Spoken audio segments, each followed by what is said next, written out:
You a Star Wars fan? Because you'll be amazed at number one, that a lot of women might be into the shit that you're into, but you're so worried about her judging you that you don't give it half a chance. But also some of the things that you're not into, you'll be amazed at how women would want to get into it because they want to get closer to you.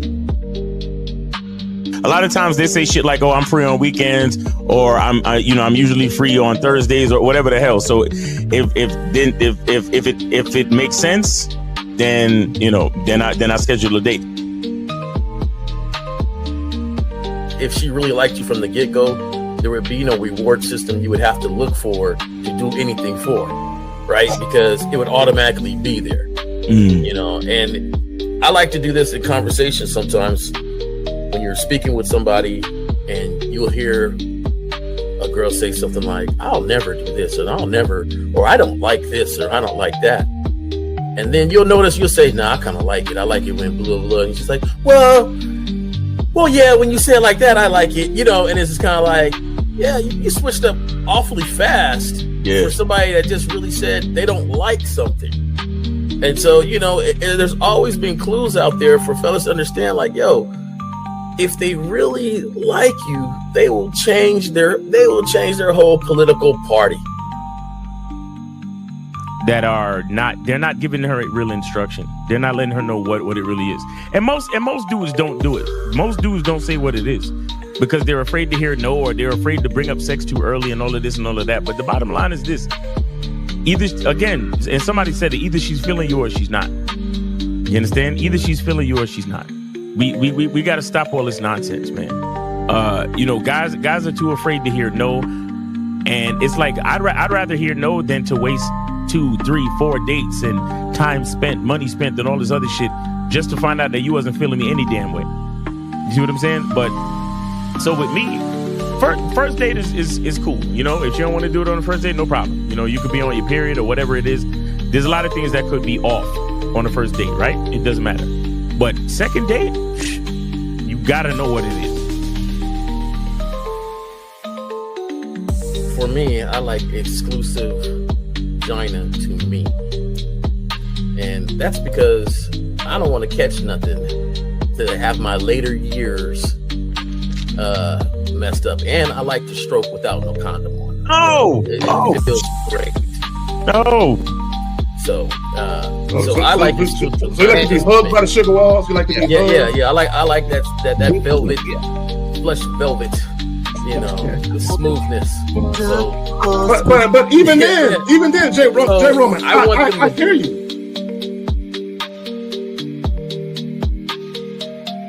He don't get up for nothing. You understand what I'm saying? So, and the reason is because he has to conserve his energy to do 3 full workouts a day up until his competition date. You understand? So when he's in season, he literally just works out as hard as he can. Then he sits on the couch and his wife brings him everything. The only thing she don't do is fucking piss for him, right? So what I'm saying is, it's one thing to have a wife that does it, because you said earlier, these were the words you used. You said a woman who says, "Oh, I rock with this dude, so I don't mind doing this." But see, it's a difference between a woman who doesn't mind and a woman who cheerfully wants to do it. Understand the position of a simp. Make sure you understand the position of a friend zone nigga. Make sure you understand that a man doesn't do anything for nothing. You understand? So run the game, be careful, and do what you got to do. Mm-hmm. And that's right there, Jay Roman. And that's the problem. Your main chick should always be prioritized over all the new chicks. Right? The new chicks should not get preferential treatment. Right? So what would make it difficult for a lot of women is if you're giving girlfriend treatment to the new chick. Right? So this is why when you very first meet women, you have to establish boundaries and parameters where they got to earn everything. So that way, when the main chick is with you and she knows you're dealing with new women, she knows they have to go through the gauntlet too. They just don't get shit quicker. Like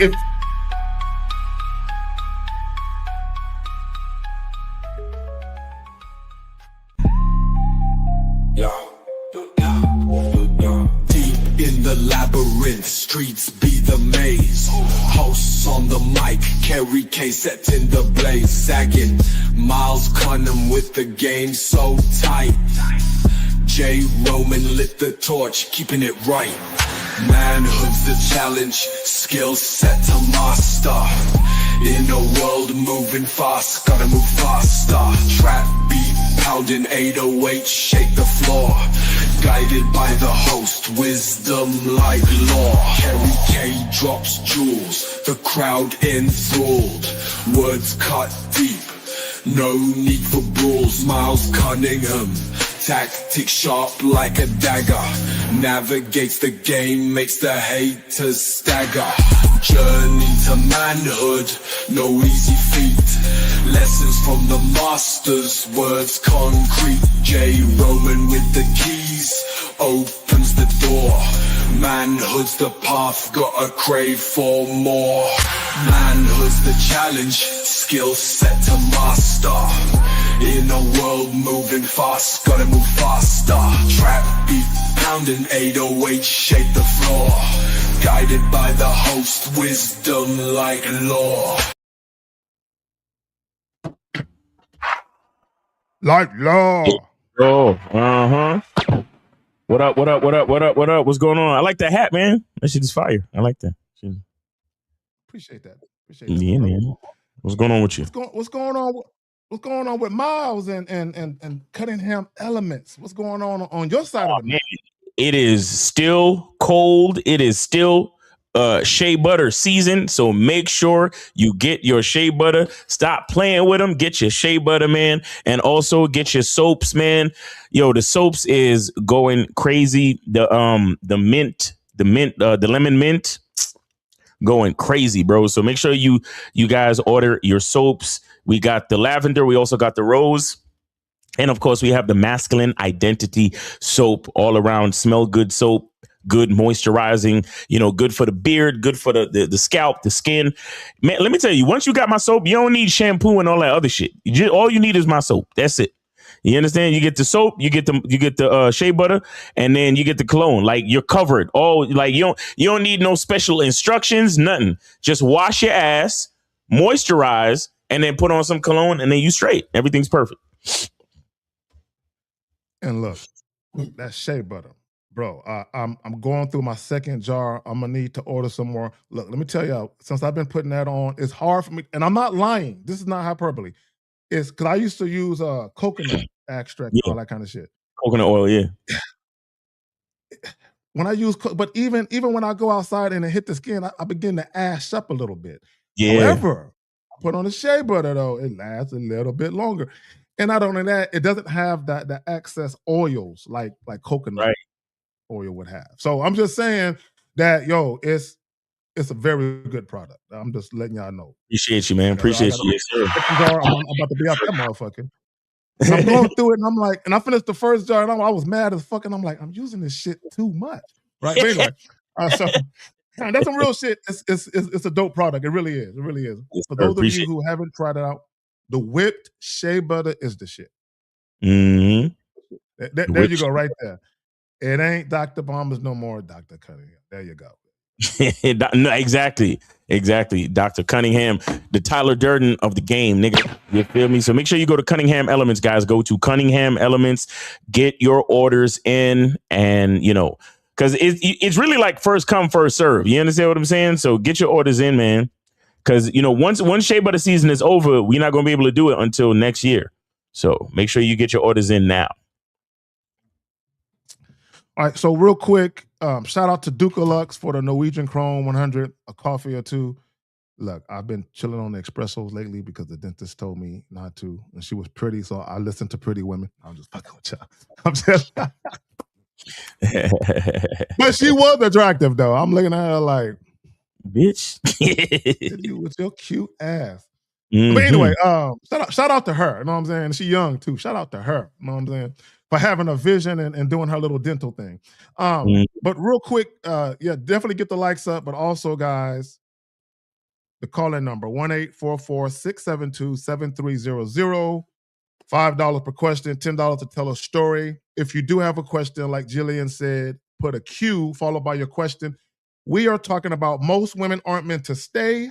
men must accept this reality. Miles, I was watching the show that you and Lucario did yesterday, the live stream. And yeah, I need to check out their live streams. Not just the Friday one, but check out, they shit, period. Yes, sir. But I will say, y'all were talking about most women you encounter, you really won't like that. And L said 7 women, and you were like, I'm still on one hand. Hold on. I'm still counting on one hand. That shit was so real because the women I actually like are the women that I was actually in a relationship with. You know what I'm saying? So for all the women that's watching, see, here's the problem with women, and God bless their little hearts. Because they think it's all about trying to get a guy to love them. No, bitch. Get the nigga to like you. Let's start there. Because this is what women don't understand. Like, a lot of women complain that guys are, they do shit to get the pussy and they switch their personality up after a while. And what it really is that they don't like the chick like that. That's all it really is. And I had a consultation this morning, and I tell guys, a lot of guys confuse infatuation with liking. You think you like her because you're infatuated with the beauty, the feminine aura, all of that, the softness of the woman. You're infatuated and you think you like her. And what happens, once you talk to her for a little bit, maybe you have sex, maybe you don't even have sex, you realize real quick, I don't like her like that. Like, this is why, look, when I was in high school, real quick, this is why I never liked taking showers with chicks. Because I don't like you like that. To get into the shower with you and let the water hit us together and shit. You know what I'm saying? And have you wash my back because I can't reach back there sometimes. I don't like you like that. But Miles, what do you have to add to this conundrum that men find themselves in? Yeah, well, when I talk all the time and I say certain things about, men in general, and I say we're the closest thing to God. And when I say that type of stuff, I really mean it. And I mean it on a lot of different levels. So to associate it to this conversation, the way that I mean it in this conversation is that as men, and as far as being closest thing to God, a man's value is so intrinsic in life, right? As far as how much value we bring to the rest of society, to the rest of civilization. I honestly consider that as a man, by default, you love everyone. You see what I'm saying? The sacrifice, the value, the work that we put in, the fact that we're, if shit go down, like we're the ones that gotta, like, for example, when you get on a plane and they say, oh, is anybody willing to sit in the emergency row to, and be responsible for that? Honestly, being a man makes you responsible for all emergencies, period. You understand? Like when, if you, especially if you're a family man and, you got kids and things like that, like for example, once you have kids, you're already a dead man, meaning that you're already willing to put your life on the line for your offspring, for your children. You get what I'm saying? And that's facts. Right. So these type of things makes me think of men as the closest thing to God, that we love everyone. Because we have so much value and protection and security and order, and we have all these things to provide to the rest of the civilization. So when we get into liking, you got to understand that it's a whole different prestige for a man to actually like you. Because I love everybody. Because if shit goes down, like if I'm standing next to an old lady and shit hits the fan, I'm jumping in front of the old lady. You get what I'm saying? If shit goes down in front of some kids, I'm jumping in front of the kids. That's facts. I agree with I don't even know them, but that's the love that I bring as a man. But to say that I like you, though, that's an entirely different motherfucking realm of prestige in my prioritization as far as my favorite people on the planet. You get what I'm saying? You see what I'm saying? So that's what I know, because I'm not sure how many guys fully understood what me and Lucario was talking about yesterday when we was talking about actually liking somebody. It's like, bro, like, yeah, I'm a man. I show love to all species, all beings. It's what I do. I'm the closest thing to God. I provide, I protect, I produce, I work, I bring value. But for me to like you, though, Like to put up with your shit, to worry about the day you had, to ask you questions and actually listen to you speak, and to let your problems become my problems on a personal and social level. I got to like you. Like, you know what I'm saying? Like, even beyond just fucking you, I got to, because bro, there's women that the sexual chemistry was everything. The pussy, the fit was real snug, lovely. Real good, tight, juicy, warm, and wet, and it's a wonderful thing. But did I like her? No. Did I enjoy having sex with her? Yes. But do I like her though? No, I don't like her. Like, I don't even consider her a friend. Like, you. And right there, I'm glad you said you don't consider her a friend, because a lot of times women, they'll say shit like, "Oh, I want the guy that I fall in love with to be my friend." And I don't think people understand how serious that word is, friend. Friend. It's a serious word. I don't just throw that word around. Bro, and you said this, because you said have someone else's problem becomes yours. Ice-T said, when you say yes, you turn someone else's problem into yours. Yeah. Shout out to Ice-T. Yep. For me to have that kind of consideration and thoughtfulness for a woman, I gotta like you. Mm-hmm. Not only that, I have to genuinely adore you, which is respect and love. But because to have you around me, for me to call you up and be like, "Hey, girl, bring your ass over here," and I'm willing to sit and watch a Netflix movie with you before we fuck. And that's the key. You see, y'all got Netflix chilling all wrong. I gotta like a bitch for me to Netflix and chill. I gotta like you. I mean, I gotta be dealing with you for a while, and we have to have been fucking for a little while too. Right. It ain't no, I met you last week. And let me just say this. I just want to ask every guy this. How do you like a woman after a week? How does that work? Yeah. I want someone to answer. Riddle me this. How do you like somebody after a week? Like, really like them? Like, it's impossible. Crazy. Guys, the call-in line is open. Let me go ahead and hit the joint right quick. The call-in line is open. Again, 1-844-672-7300.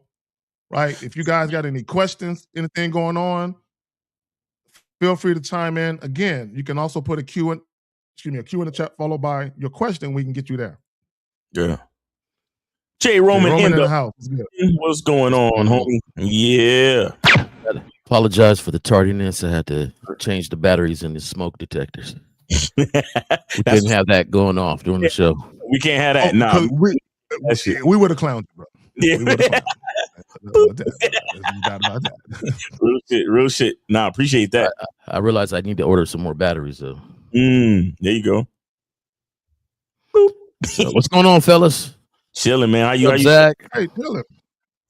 Man, oh, chilling, you are right. Yeah, you are on the West Coast, huh? Like, you ain't really got this nor'easter. Nah, I'm on the West Coast. I'm originally from Detroit, so I done dealt with snow and had to, you know what it is, yeah. Do all that and the snow days and stuff like that. But now out here we just had some heavy fog. And we had our cold. So I know everybody be like, man, that ain't cold. Ain't cold. But when we get down to 30 and 28, that's cold to us. Right. So, that ain't cold. I know. Let me see who we got. Who we got? All right, we got 847. You are on live with the Manhood is a Skill Set show. Name, age, city, and where did you send it? Hey, gentlemen, my name's Mike in Tampa, 39, and I cash app Zag. All right. Appreciate you. All right. So, what's on your mind? Go ahead. So this woman went out with me a week ago. This was last Saturday. And we played a game of pool and went for a walk, started making out. Like, it was going well. And I invited her to my place, and she was resistant to it. So I was like, all right, we'll just go to my car for a little bit. And then all of a sudden, she's getting on top of me in my car. I mean, I don't want to get, like, explicit and stuff. Wait, Mike. Stop right there. Hold on, Mike. I just want to make sure we have the chain of events right. Because just now, you said you invited her to your place. She was resistant to it. and then as a consolation, you say, okay, let's go to my car? Yeah. Absolutely not. But go ahead, continue the story. I should have just left. So should I just end the date right there then? Anytime? No. Continue the Mike. Continue the whole story. So because there are people who are listening who have been in your predicament or will be in that situation. So tell the whole thing, please. Yeah. Tell the whole story. Go ahead. Yeah, you're right. Okay. So yeah, I mean, she's on top of me, and like I was fingering her and all that, and in like the back it was seat, starting she's to on get, top of you in the back seat. No, I was in the driver's seat. I got a Mustang, so. Oh, okay, some space. All right. Yeah. So, and like, I was sucking on her nipples. Like it was getting really hot, and then I was like, all right, let's just stop this. I was like, I'm just gonna drop you off, and I just took her to her car and dropped her off, and like I stopped everything, and then it's been a week. I haven't even messaged her. I haven't heard from her, so I'm just thinking like, at what point, like, should I even consider reaching out to her? Or just leave her alone. I'll let you guys go first. I'll go last. My thing. So when you told her to come back to the crib and she was resistant, see, here's the thing. This is why you got to have a plan. You got to have a clear idea of what you really wanted to do. If you know you wanted to bring her back to the crib and she didn't want to come back to the crib, then the situation should have been over from there. Do you understand? Anything beyond that is you compromising. Yeah. To what she wants. If I would have been cool with not doing it the first night, taking her to my house, then that aligns with what I want. Exactly. Now, that's my advice to you as far as like having a clear plan of what you want. You got to have, like I said, have a clear vision of what you want, and if she's not with it, then you got to leave it alone. Yeah, go ahead, Jay. Okay. I just got a few questions for you. Did you drive there? Did she ride with you? Yeah, I drove there. No, we drove separate. Okay. Yeah. So you didn't drop her off. You drove separate, and you told her, okay, well, instead of coming to my place, an hour to me.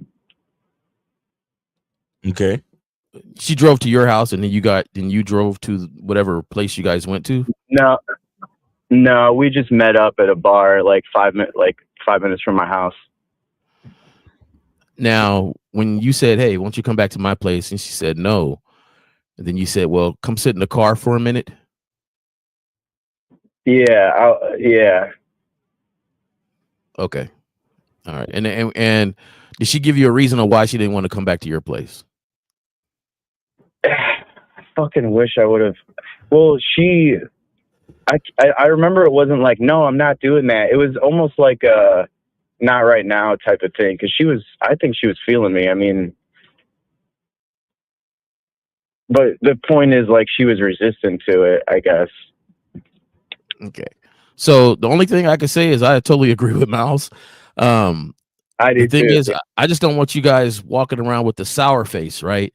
As soon as they say, oh no, then you're like, all right, date's over. Right. And you're butthurt and then you send them home. Let's go. You're not following my instructions. Let's go. Basically, though, if you're at that point, like, hey, you know what? I'm gonna just leave this date right now because I want to talk in a more physical form. That's I want to communicate with my I want to communicate differently. I don't like teasing myself. So, maybe next time, that's my bad. Or maybe next time and stuff. We're not going to, be sour pusses and be like, oh, okay, bye.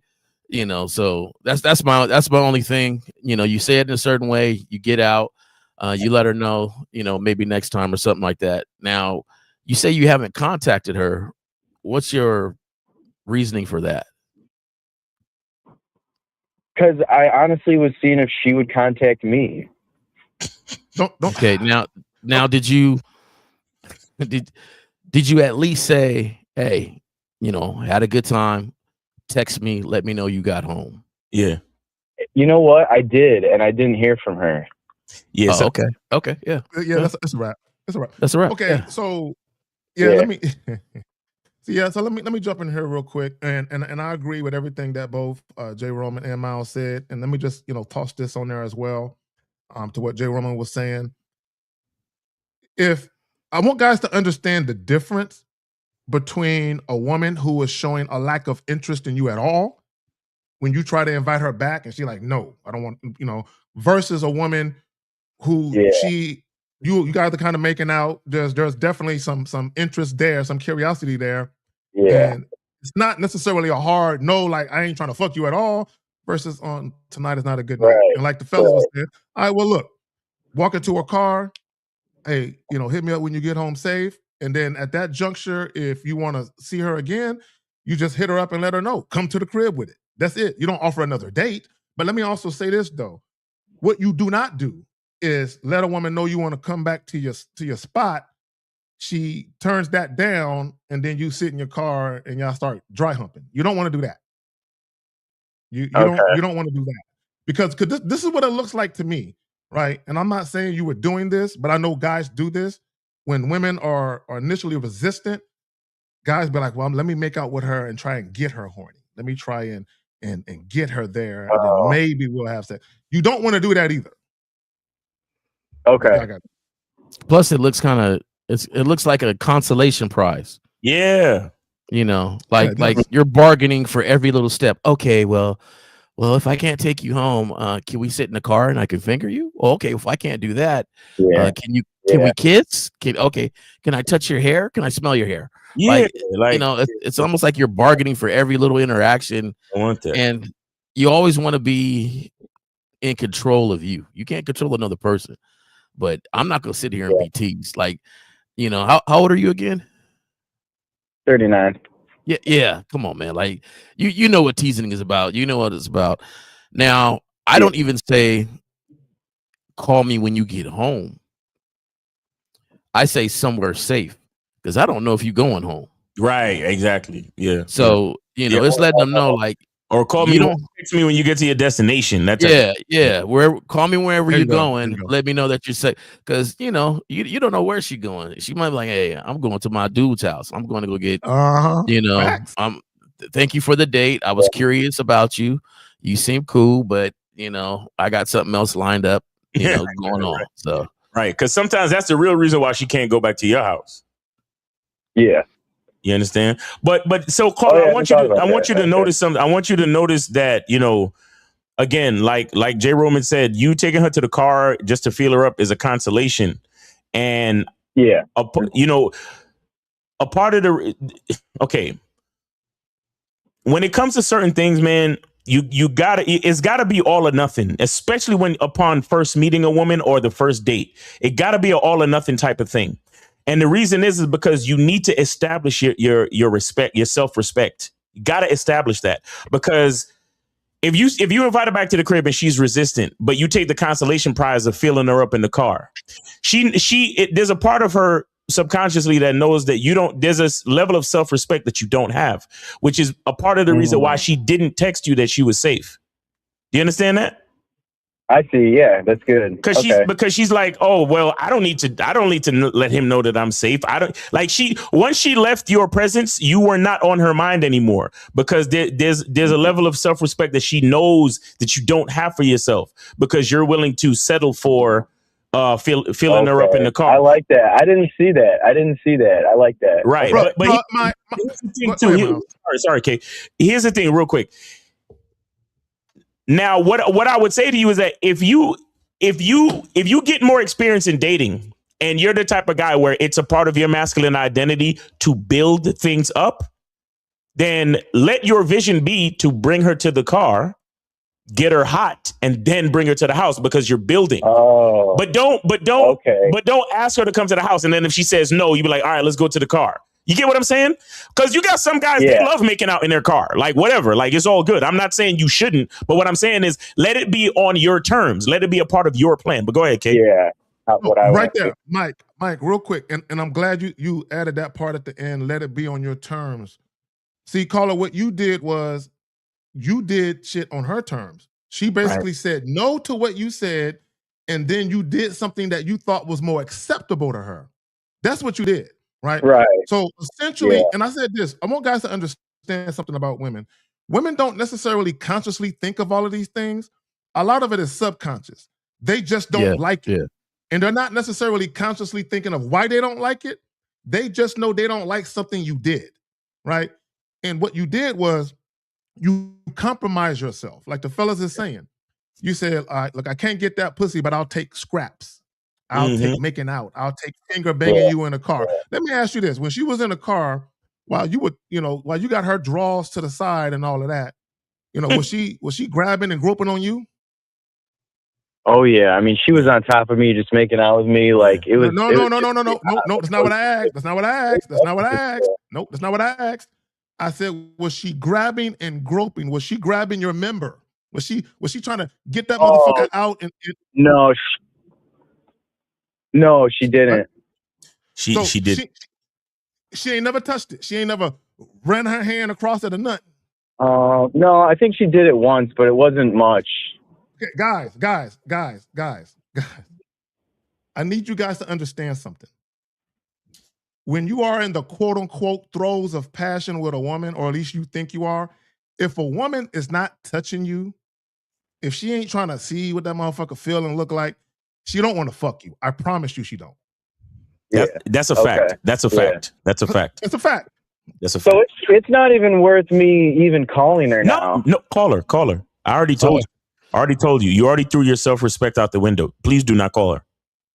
Yeah. That's over. But I want you to see something. I want you to see, follow me on this, on the scenario. Follow me on the scenario. So you're there with the girl on a date or whatever. You meet the girl at the bar. And let's just say you start flirting and you start kissing and it gets hot and heavy. And then you pay the bartender and then you grab her by the hand and then you go to the car. Okay. And then y'all making out in the car and y'all doing the shit and it's getting hot and heavy. And then you say, all right, let's go to my house. And then she says no. Then from that point, you can say, all right, cool. Let me take you to your car. Have a good night. You see how you see how you didn't compromise anything? Yeah, I like that. Do you see how I see what you mean. You built the situation, but you didn't compromise anything. But you got basically the same result that you got. But only thing in your situation, you compromised your integrity. I compromised. You see what I'm saying? So that's what I'm saying. If you're the type of guy that's gonna build things and do it in stages, you can do it in stages. But when she starts to give you friction, you end it. Yeah, respect. Right away. You still get to make out and do all the little shit you want to do, but as soon as she starts to give you friction, boom, we're done. And she realizes, I'm fucking with a guy that knows what he wants. You get what I'm saying? So it's pretty much the same the same sequence of events, but in this situation, you kept your dignity. But that's not really manipulation if I purposely take her to my car to make out and get her hot and heavy. And then here's the thing. Here's the thing. Caller. Listen, it's not manipulation. It's market research. And I'll tell you why. Okay. Notice what Kay Zagan said. Kay Zagan said, and I totally agree. If you're finger popping her and she's not feeling on your joint, she don't want to fuck you. Yeah. So this is why it's market research. Okay, I see that she likes spending time with me. She likes accepting my drinks that I'm buying for her. Cool. I let me take her to the car. Okay, I see that she likes making out with me, but I notice she's not grabbing on my dick. All right, she doesn't really want to fuck me. Let me end this now. You get what I'm saying? Yeah. That's market research. So now you don't have to think. Yeah. And I'm gonna tell y'all something. This is just for the men. So go ahead and ladies, go ahead and use the restroom or do something else real quick. Just for the men. They do market research too. As she swiped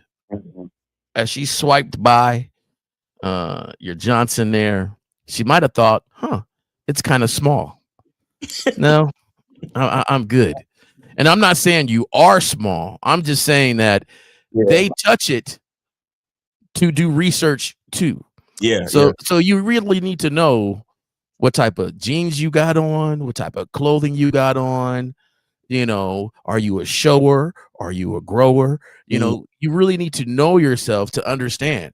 So some of you guys don't ever need to make out in the car. You need to stand up and let them see full glory. Okay. So I'm just letting you know as they swipe and touch. Yeah, that's cool. you know, and I'm not saying you are one or the other, you know, because we're sitting down, we're, you know, got jeans on, you trying to, hey, it could be a lot of things. She could be just feeling the tip and she got it all wrong. What I'm telling you is, though, you need to know yourself. And if they go ahead and swipe, God, I had a girl try to do a little elbow, try to like, I said, hey, do you want to see it? Like, just tell me that, right? Because I know what you're trying to do. You're trying to fill on that thing. So, you know, sometimes you gotta let them know, hey, hold on. Don't swipe by now. Don't swipe by. I got something for you, but you know, if you want to see it, or don't even ask. Just pull it out, like, you know. I said, oh, you want to see it? Okay.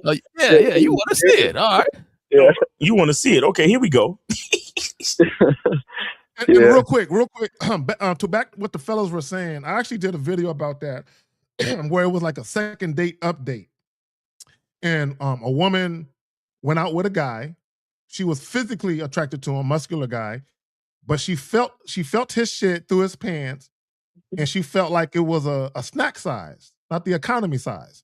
So she dipped. So she left. So to what Jay Roman is saying, women will do market research too. And let me also say this, and I've said this about women who are actually sexually attracted to you.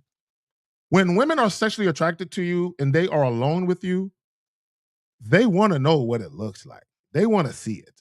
They want to know. They want to know what they're getting. Go ahead, Miles. I'll say this too. It's not always just about the size either. And here's some other kind of market research. So there's sometimes that what the women, she gauges how hard it is. So if she's letting you do all of that stuff to her, and you know you got her titties in your mouth and this and that, and then she feels it, or she swipes by or whatever the fuck she's doing, and she still feels something flaccid, she probably thinking, oh, this guy's not attracted to me, so I'm not gonna fuck him. Shit. You get what I'm saying? So so that's another thing too. That's another thing too, because I've been in situations where I'll take their hand and put their hand on it through the pants, and they feel that. Yeah, and it's like, okay, let's get back to the crib, because, and then that turns them on. Yes, it does. Yes, it does. Okay, so Mike. Okay, this is what I mean. Yeah, I got you. Yeah, so again, think about what I'm saying as far as being progressive. If you're gonna ramp it up, step by step. So we're flirting in the bar, we're making out in the bar, then we're making out in the car, and then head to the house. You get what I'm saying? Go ahead, Kay. Yeah. I'll equate that with this. If you're feeling on a woman and her shit is dry, you're gonna be like, huh? Right. But if you feeling it, and as you touch it, if it gets, hold on, listen. If it gets wetter and wetter to your touch, you're gonna be like, yeah, that's it, right? Because she's responding to you. Right. To Miles' point, if she's touching you, if you got her shit all out and you still like not even all the way hard, she's gonna be like, he's not attracted to me. Why would I want to fuck him when he can't get a hard erection to just touching me now? Right. And and fellas, we know it's false news, right? Maybe you just like, hey, all this stuff don't really turn me on. What really turn me on is seeing that body and getting to it. So, but you still got to be aware. You got to be aware. And I think that's where experience and game comes in, where you're saying, okay, I know how to be aware with this. Here we go. That's when you touch it and you say, and you notice that, hey, I'm not really hard yet, because, this is high school stuff. I'm ready for the triple X stuff. That was at the house, so you got to know yourself, man. But anyway, thanks for the call. And I was going to ask this too. Do you think that she was initially sexually attracted to me, but then when I compromised, it doesn't matter. Mike. See, Mike. Come on, bro. You know better than to ever care why a woman ain't fucking with you. It doesn't matter why. Guys, if a woman is not interested in you, the reason is irrelevant. It's inconsequential. It doesn't matter why. Right? Here's the point. Okay. Let's go back to what Miles was saying about market research. What did you do? You asked her to come back to your spot. She basically told you no, which means she was not sexually attracted to you then. So, but what do? You invite her to the car. And then she reveals to you again by not touching you down there, PC with it, right? That she's not sexually attracted to you. She's been showing you that she's not sexually attracted to you. You're just not paying attention because you're so caught up in fucking her. You're just excited that she's still giving you attention. Let me Okay, cool. Yeah, go ahead, Jay. I understand where you're coming from because you were sucking on some nipples and feeling on her and doing all that stuff, and in your head you're saying like, ain't no way she's letting me do all this without her being sexually attracted to you. Right. The thing is, you shouldn't care at all, right? Because she was not cooperative with whatever you were saying. It doesn't matter. Okay. After that, right? It just doesn't matter. Because at this moment now, if she calls you 30 days from now because she's bored and says, hey, let's go out again, you're thinking, oh, she must have been real busy all month. And this is why she's calling me. And now you're out because now you're trying to get some consolation prize once again. She wasn't cooperative from the very jump, right? With no explanation, no nothing. Just, no, I'm not ready. That's it. So don't. Yeah. After that, all that is extra and non-void. You got discombobulated for a minute. All you did was suck on some nipples. You mess with some boobs. Did you say combobulated? No, I gotta address the fact that you said combobulated. You got discombobulated for a minute. That's it. It went over my head for a second, but I'm here now. I got you. Yeah. Oh shit. Yeah, but right, Mike, thank you guys. Appreciate you sharing the story and everything. Let me get a quick question in though. The place that you was at, it was a bar or a club? What was it? Yeah, it was a bar with a few pool tables. Okay, was it crowded? No. Okay. Now I want to let you know something because you're probably wondering, why would she go back to my car and make out with me if she didn't want to fuck me or if she wasn't attracted to me? Yeah. So an empty venue, if the venue's empty, then how much attention is she getting in the venue? None. Much. I want you to understand that was the only reason why she was willing to go back to the car, so she could get some extra attention from you. Let me add this. Let me add this for all the confused guys. And Mike, you're a little confused, and I want you guys to understand. I'm going to tell you a quick story so you can understand how far women will go with shit.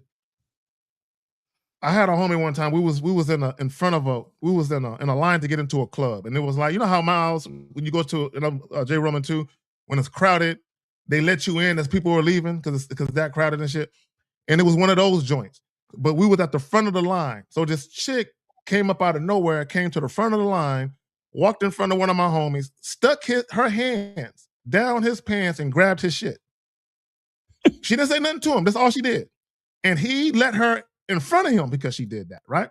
Wow. So when we get up inside of the spot, he looking for her all night thinking that meant something. And all she did was grab his joint so she can cut in line. Cut in line. Shit. So let me get back to my point. Let me get back to my point about how much women, when it comes to like sex and making out, how serious women really don't take a lot of that shit. There are women who will let you fondle them, touch them, all of that, and still not want to fuck you. Just to get attention, like Miles is saying. And that was a great question because she said, I'm bored. I'm not bored enough to fuck you, but I'm bored enough so you can touch me. And then at the end of the night, she pretty much knew before the night ever ended, that was going to be the last time you saw her titties. I'm just letting you know. Yeah, cool. Yeah. But yeah, appreciate you, man. Cool. Thanks for calling in. Yeah, thank you, guys. Yes, sir. Take it easy, man. Have a great day. Yes, sir. You too. Alrighty. All right, guys. Call in, guys, so we can spit this game and do what we do, man. Did J. Roman, did you want to discuss the topic? Yeah, we're talking about most women aren't meant to stay. Men must accept this reality. And we're just talking about women being a revolving door in your life and how most of the women you encounter, even if you are sexually attracted to them, you're not really going to like them like that. Yeah. I think that's a lot of people. And they might not like you like that. But I think that's a lot of people. A lot of people done graduated, acquaintances to friends, friends to lovers, lovers to girlfriends, and girlfriends to wives. It shouldn't be there, Right. and they because they didn't do any sort of vetting, and I think that's pretty much it. Like, nobody interacts with anybody to get fired. However, there should be a lot of firing going on. You're a unique individual. Right. My thing is this: if you're such a unique individual, should all 20 people stand next to you and be able to stand next to you as you are a unique individual? Remember, nobody understands me but my woman. Like, I always think of that. Like, it shouldn't be a lot of people that should be able to stand next to you. You should go through a lot of beautiful interactions and connections as you're vetting for somebody to stand next to you. So I want to speak. Oh, my bad. Right? I want to speak to this little comment, right? Not comment, but to this statement right here. A man who doesn't learn to separate who he wants to sleep with from who deserves access to his life will stay distracted, drained, and stuck in unproductive cycles. Rekka comes to mind. Shout out to Rekka wherever he might be. He comes to mind because all his interactions with women, the way he describes it, they're very draining. All of them. Like none of them sound fun or productive. None of them sound like situations I would want to be in with a woman. Right? And this happens because, and this is another thing I don't understand why you guys do this. When you let women spend a night that you just met, and you let chicks take showers with you and all of that, you're giving women access to your life. Giving a woman access to your bed is not the same as giving her access to your life. Right. Okay. It's two different things. Y'all need to learn how to separate women who are just there for that purpose. And women ain't gonna like this, but it's the truth. They're just there for sexual gratification. Right. They're there to serve that particular purpose. And I'm not saying a woman can't ascend to be more than just that. But you guys, y'all give women energy. Y'all give them that boyfriend energy. Y'all introduce that non-sexual shit to women who are unworthy. They're just flat out unworthy. And the main reason that they're unworthy is because they're not good people. They're unworthy because they haven't shown you that they're worthy. What, other than be pretty and get your dick hard, what has that woman done to show that she's worthy of access to your life beyond sex? Facts. What's crazy? Real quick. Go ahead, Mal. K-Zag, can you put me on the main? Can you put my joint on the main? Real quick. Let me see if I can do that for you. How do you? No, that would be you. Okay, hold on. God damn it! Hold on, let me move it. How do I do this shit? Okay. I just want cats to see how my beard is shining with the shea butter in it. You see what I'm saying? I just want to. You feel me? I just want to show them. All right. Yeah. All right. Thank you. I appreciate that. All right. I appreciate that. Thank you. Yes. So guys, we get back to normal. Elements. Go to Cunningham Elements and get your shea butter. I'm so serious, man. Woo. I'm glistening out here. All right. I'm sorry. Go ahead, J. Roman. Right. when you said the word drained, right? A lot of guys don't realize how draining the first interaction even was. How difficult it was to say hello and hi, because you was like, "Hey, how you doing? Huh? What's your name? Oh, my name, it's such and such. Oh, who are you? You ever go to extend your hand to shake somebody's hand and they kind of hold it for a minute? Oh, I don't know you yet. Who are you? Right. From the very instant, it's draining. Now, you can say, oh, I'm such and such, and then finally they extend their hand, but they just showed you who they were from the jump, right? You sit your hand out, you're smiling. Hey, how you doing? My name is such and such. What? Like, or you're like, hey, on the first date, where do you want to go? What do you want to do? Oh, I don't know. Okay, we're going to go do this. We're going to do that. I don't know if I want, well, can we go at this time? Can we go? You don't recognize how draining it was from the very beginning. And now you're in a relationship that's draining. But if you look back, she was draining from the very beginning. Yeah. She's it was unproductive from the very beginning. So just to tie it into, most men should let them go and they shouldn't stay.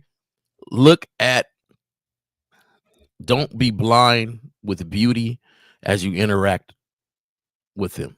You have to be observant and stay with what you got going on and what it costs to be next to you. And it has to tax all the same. And I know you guys got when a teacher grades on a curve, I know you guys got this curve grading scale on how much beautiful she is, on how much you stick to your program, but it still ends up the same way. You unhappy sitting next to a beautiful woman, period. Shout out to Easy Bucks, became a member of the channel. Appreciate you. Much love and respect. Thank you, sir. So, guys, remember, go ahead, Miles. No, I was just saying, we have any questions? No, we don't have no questions. Okay. Y'all today, bro. Call in, man. Go ahead and call in, guys. 844-672-7300. 844-672-7300. Go ahead and call in, guys. Or we can end it in like 7 minutes. Y'all. Facts. Because if y'all ain't got no questions, I mean, I don't have too much more to say. You know what I'm saying? Yeah, I got a full list of stuff to do. Lowe's is going to be my friend today. Bro, I got a lot of shit to do too. So if y'all got some questions that y'all want to call in and get it jumping, y'all might want to do that, post haste. You know what I'm saying? Right now. Real quick, let's get back to the title. Yeah. The Super Bowl now, right? Yeah, we're just waiting for the Super Bowl now. We're waiting for the Super Bowl. I think that's next weekend, next Sunday, maybe. Yeah. Yeah, and then the UFL starts. I'm a football guy. I like it all. The UFL, I'll jump in and jump out of that. I'll jump in and out of that because right around springtime is when I get into basketball. Like I can't really get into basketball doing this, early. It's got to get close to March Madness into the playoffs. Right. Detroit. The Pistons are live right now. I know. But so the Spurs though. This is why I appreciate the UFL and Canadian football and all the football leagues out there.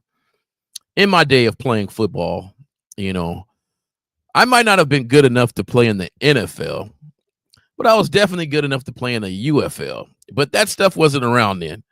Leagues will pop up and go down and pop up and go down. And then, injuries happen and my story is done. But I like the opportunities for these young men to try to continue to play, and learn a little bit. And sometimes you never see, I like the way the NFL actually, they actually have people from the UFL once it's over, USFL, whatever it's called now. Once it's over, some of them actually make the NFL team. They get a second chance and stuff. And I like that. I wish I had that around. Yeah. Nowadays, because sports are such big business, there are way more opportunities for these young men. You got guys that are millionaires in college with the NIL money and shit. So there's way more opportunities. Zach, can you imagine? Can you imagine? You get back hurt then. You should get hurt and lose your scholarship. Get out of here. Get out of exactly. that. Now, before the season even started, you got 2 weeks. You got 2 weeks to seem like you can rehab and come back and play. After that, we got to give your scholarship to somebody else. Yep. You talking about money? It's they give it out. I love it. I love it too. I love it for these young men. But they need some game to manage it though. Shout out to Travis Hunter and all them young men. They need some game to manage, all the attention and the fame and shit. Can somebody please call in? Y'all got these niggas talking football and shit. Come on, man. I'm gonna just say one thing, and I'm gonna try to tie it into our subject, okay, Miles? I heard a story. I read it where some of these young men that are getting this NIL money ain't doing flashy things with it.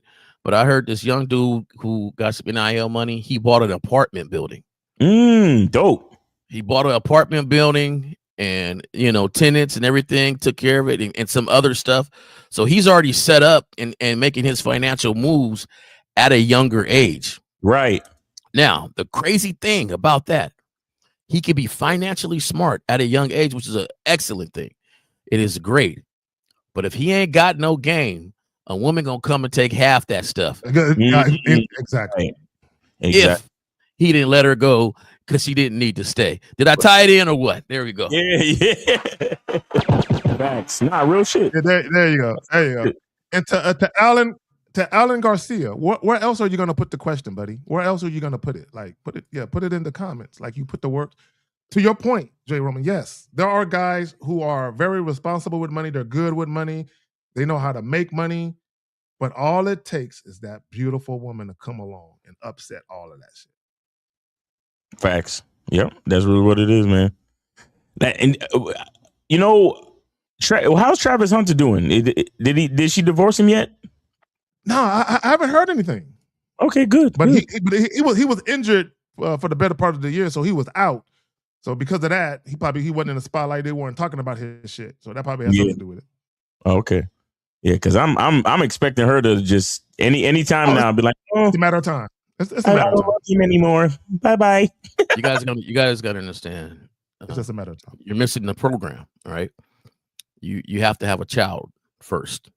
Oh, right. They ain't there yet. You can't. You don't get alimony. You ain't been married long enough. It's a lot of it is dealing with endorsements and all on it. Like you have to. I don't even know if he has a prenup or not. We don't know that. Yeah, you're right. He's too busy to get her pregnant right now.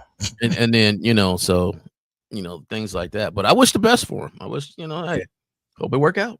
All right. So we got a question from Unique 79. He says, in regards to the title, as all of you always say, relationships will eventually end due to various reasons. Do you all think that attachment and detachment are not balanced in relationships?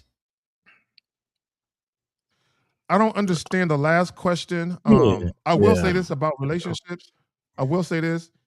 All relationships are temporary. Yeah, all relationships are temporary. Here's the question, and I want people to really think about this. It's not necessarily focusing on the temporary nature of relationships, more so focusing on how fruitful and beneficial they can be for both people while you have them. And I think people lose sight of that because they're too busy trying to get what they want while shitting on the other person to get what they want, right? So while you do have relationship with people, make it the best situation you can make it until it's no longer fruitful for you, right? And I always say, when you deal with women, have fun. Once it's no longer fun to you, end it. Right. It's literally that simple. Once it's no longer fun, end the shit, right? Life is too short to be battling with women about their behavior. If she ain't moving how she need to move, just move her. Move her to the side and put a new one there. That's it. Don't change your girl, change your girl. Facts. So, like, relationships going to end, even the best ones, because somebody's going to die. Exactly. So, and you don't know when. So, I'm not saying, me personally, I'm not saying that there won't be a lasting or a long relationship you have with somebody. But as leaders and as men, if you lose the relationship you have with yourself, then that relationship with her would definitely end, because it will become unbalanced and there will be no leadership, and their problems will start to seep in. So, personally, however long you can stay consistent with yourself, to me, you'll have more lasting and long relationships. So, unless you just totally surrender and now you're the submissive one, but either way. Well, what a lot of guys don't understand, and shout out to EO, it begins and ends with the man. But okay, I've said this about relationships. Okay, whether it's a short relationship, short-term relationship, long-term marriage, or whatever it is, if you have a relationship with a woman and it ends in a toxic nature, it's a bunch of drama and a bunch of bullshit going on, it's 100% the man's fault every time. Right. And it's your fault for two reasons, for one or two reasons. It's always the man's fault. Listen to me, ladies. Any ladies listening, when a relationship is fucked up, it's always the man's fault. Always. Right. And I know you men don't like to hear that, but I'm gonna tell you why. Right. And I'm gonna tell you why you need to accept responsibility for it. Yeah. If there's a big difference between both people being mature enough and having a conversation and mutually parting ways, amicably, where there's no hate. Right? Both people got to be mature to do that. But most relationships don't end like that. Most relationships is bullshit. They end with bullshit. And the reason why that is because as a man, you either chose the wrong woman, right? Or your situation was fucked up from the very beginning, and that's why it ended the way it ended. Or you had the right situation set up and you had a down-ass chick, but you fucked it up because of your inconsistencies. It's one of the two. Because I'm gonna tell you something. When women got their guy, when I say when a woman got her guy, the guy that she is super attracted to, the guy that's fucking her right, the guy that's a well-rounded man, she's not trying to go anywhere. Women aren't trying to leave that setup. So if a woman wants to leave, she either never wanted to be there to begin with, or she used to want to be there, but now she doesn't. It's literally one of those two. Shout out to Kobe Lean with the 1999, 3 free questions, right? So 3 free calls, call in. Yes, sir, guys. We got 3 free calls. Go ahead and call in. Shout out to Kobe Lean. Appreciate you, brother. Shout out to Kobe Lean, man, for the support. Yes, sir. And let me say this, and the reason why I say, because it when my first marriage ended, right? For a brief moment, right? Even though I was cool with it, like, hey man, you want to get divorced? Let's get divorced. Fuck it. But I was still mad. I was still pissed. Even though I didn't show it to her, I was still pissed. And I thought about it for a moment. I said, why am I so pissed? And I'm like, this is my fault. Everything is my fault, right? Yeah. Because it wasn't just the fact that we were divorcing. I started to kind of look at events and how things transpired. How did we get here? Yeah. How did it get here, right? And then I started to think about, damn. And I saw where I fucked up. I saw where I was inconsistent. I saw where I was moving I was moving in a way I normally wouldn't have moved. And I compromised myself. So I saw the cracks in the foundation of the situation that wasn't there before. Right. So I stopped being mad at her and said, this is on me. So now once you realize that, you go forward and you make adjustments to how you move with women. So that way, shout out to Miles and shout out to Lucario for the vetting process. Your vetting process becomes better. That's how that works. You see where you fucked up at, and you improve the way that you evaluate women. You improve the way that you filter women. So that way, if and when the relationship ends, it's okay if it ends, but it should never end on bad terms, where you guys are beefing and y'all battling and it's negative and there's drama and toxicity. It should never get to that point, because as a man, once the woman isn't moving how you needed to move, you sit her down and be like, look, it's been real, but look, we need to go ahead and call it quits. It's about that time. And she can feel how she wants to feel, but you don't want the relationship to end where you guys are already starting to hate each other. You don't want it to get to that point. Right. And that's on the man. It's your job to not let it get to that point. It's not the woman's job. I need you guys to understand. It's not the woman's job to not let it get. It's your job. When you see things are spiraling out of control emotionally, and you see that you have no longer, here's when you know that shit is fucked up. When you no longer have influence and your woman is not listening. It's over. Yeah. It's over at that point. I don't care if you're 6 months in or 6 years in. Right. When she's no longer listening, that means your voice no longer has power. You no longer have the influence to get her to move in a way that's conducive for the relationship. You got to get rid of her at that point. Even if you got kids. I know it's hard for you motherfuckers. Guys, I'm a father. I know you don't want another man around your kids. I know you've been used to tapping that pussy for like 6-7 years. You've been reading bedtime story to your kids and shit. You're used to waking up and cooking breakfast for them. But sometimes you got to go. You got to go for your sanity. Facts. Now, it's I think a lot of guys don't realize how much, and this is a part of why we do what we do, guys. Like a lot of dudes miss how much women depend on us. You see what I'm saying? Like it goes over a lot of dudes' heads how much they really fucking depend on us and how much we bring to the table and how we're the ones that actually keep relationships going. Because like we was talking about earlier in the beginning of the show, like to actually like a woman, right? To be willing to go through the headache of dealing with her emotionality. Like, bro, that's not. And, and this is why, even when we talked about like the using the term friendship, like you can't everybody can't be a friend. Like just because Facebook says you have 300 friends, you do not have that many fucking friends. Trust me. And me personally, anybody who claim they got more than like 10 friends, like I be looking at them funny, like nigga, I don't even know if you understand. More than 5 friends, more than 5. I be looking at niggas. Yeah, you be looking at nigga funny, like you don't even know what friendship is. So you understand. But what I'm saying is that like men don't understand how much women, we look at them and they're adults, but we don't really understand how fragile they are, because their fragility is not just physical. Their fragility, because of their emotionality, is mental.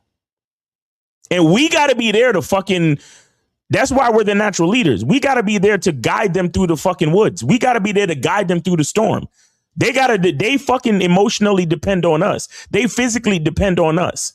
They socially depend on us. Everything about a woman depends on a fucking man. This is why you got to be this is why manhood is a skill set. This is fucking why, because we run all this shit. We lead all this shit. All of them.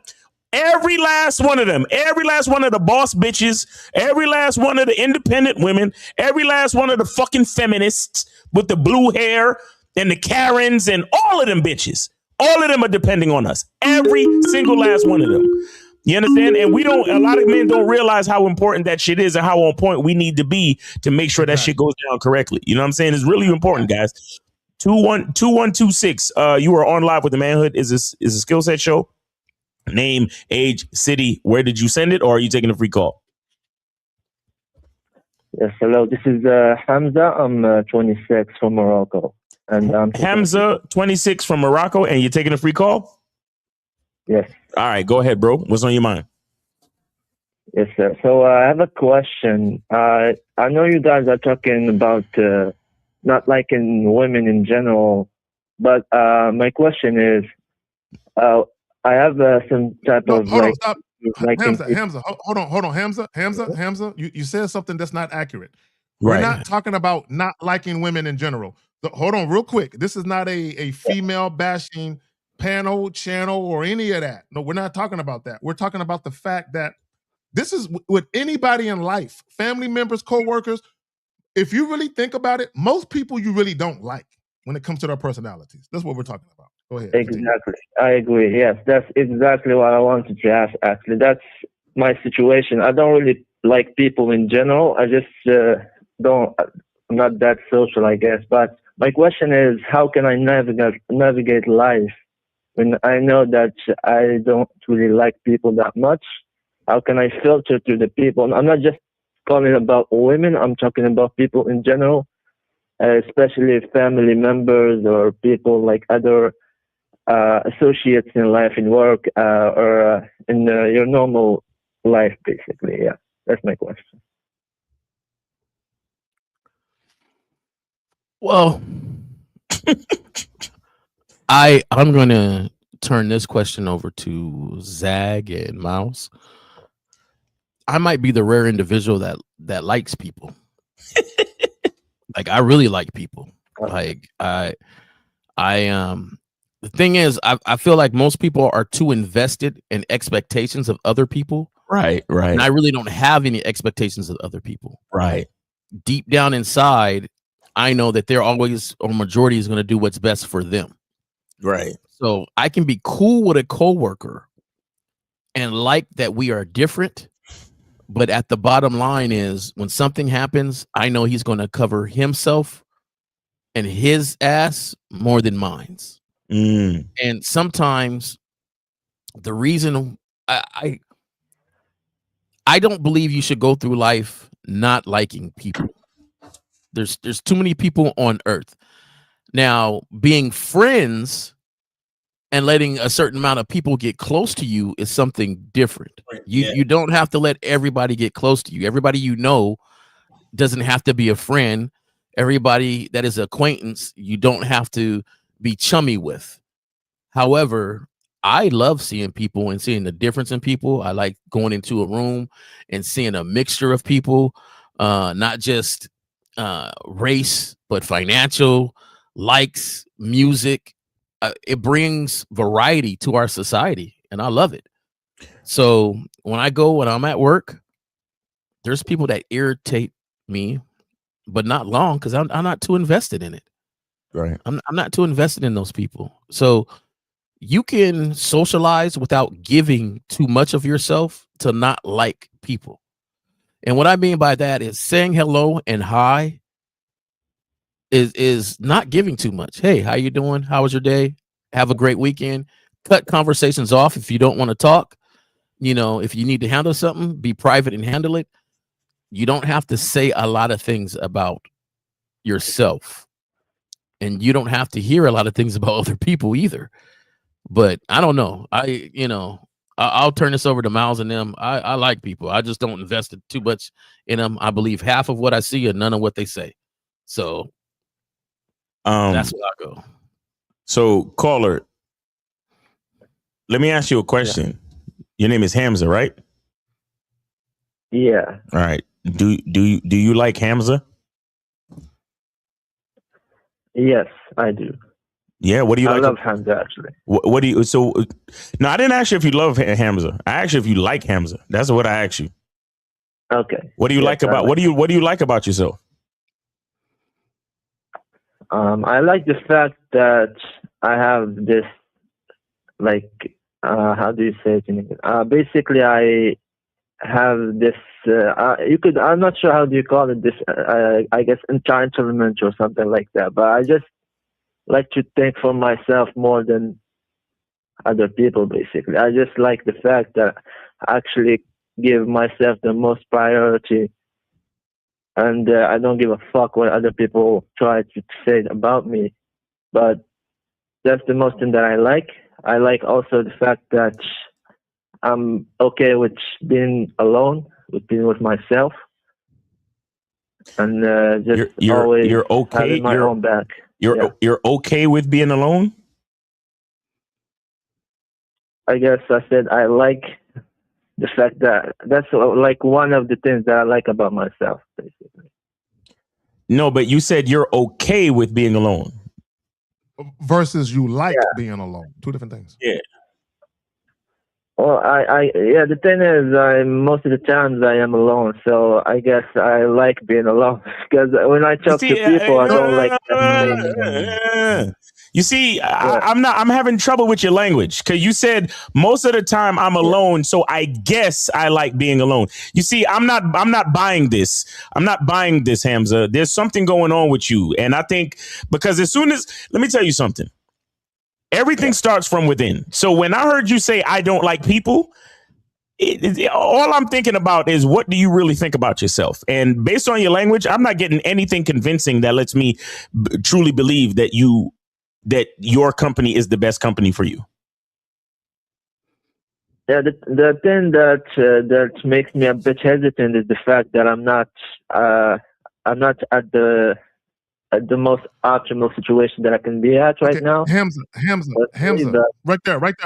Real quick, I'm glad you admitted that. Here, and this is what Miles is trying to say.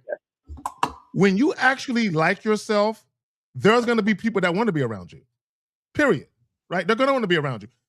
But there's a big difference between people wanting to be around you and you're like, I'm good. I don't want no company right now and I'm straight. Versus there is nobody that wants to be around you and you're coping with that. Okay. So do you feel like most people don't understand you? I'm not sure, but to what Kazak said, I understand that maybe some people would not like to be around me, or maybe all of them, I guess, but it's not something that really matters to me, to be honest. But yeah, But okay, so let me pause you real quick. So I think what we're trying to get at is that hold on. I think what we're trying to get at is for you to understand that sometimes subconsciously we don't like people because we feel like people don't like us. So it's a coping mechanism that says, hey, I don't like people. And really it's because you think people don't like you. And so to cope with that and not to feel the depression of that, you say, you know what? I don't like other people. So I don't care what they think. Okay. Yeah. See, okay, people who like themselves, I'm going to tell you something, Hamza. And you know what? It's kind of fucked up. And I see why a lot of people don't like calling in, because once you truly look at the dynamics, calling in is like its own trick question. It's like you're already at a disadvantage by calling in. Because let me tell you something, Hamza. People who truly like themselves don't need to call in to say how much they don't like others. Do you understand that? That's facts. So what I'm trying to say, you may not understand it or you may not be able to fully articulate it, but there's something going on with you. And I think you alluded to some of it when you said, I'm not in the most optimal situation in my life right now. So there's something going on with you that you don't like about your life and yourself that is putting you in this position to make you call in to a show, because your number one thing was talking about, oh, yeah, you guys are talking about how you don't like women. No. We're not saying that. We were just saying, based on, it has something to do with what Lucario and I discussed yesterday about how you can go out and date and have sex with a lot of women and not actually like them as a function of compatibility. As a function of compatibility, you don't like the person necessarily because you realize that, yeah, we could go out on dates and we can have sex and we could even have a good time, but we're not aligned identity wise. So you're not going to like the person. But to say that we don't like people in general, that's an entirely different conversation. But that's where you decided to focus the conversation. So understand that the way you called in and the focus that you took on the topic of the show says more about what's going on with Hamza than anything else. And I'm glad you made Hamza real quick before you reply to what Miles said. I'm gonna give it back to you real quick. And I'm glad you said that, Miles, because when you did call in and you said y'all are talking about not liking women in general, no, because it gives the impression that we're talking about disliking women. We didn't say anything about disliking women. We didn't say that. Love them, right? Yeah, we love women. We're just talking about on an individual basis. There are going to be women whose personality don't mess with yours, like Miles is saying. Beyond sex, we're not compatible. Right. Yeah, sexually, we're great. Beyond the bedroom, ain't happening. That's all we're talking about. Y'all got it.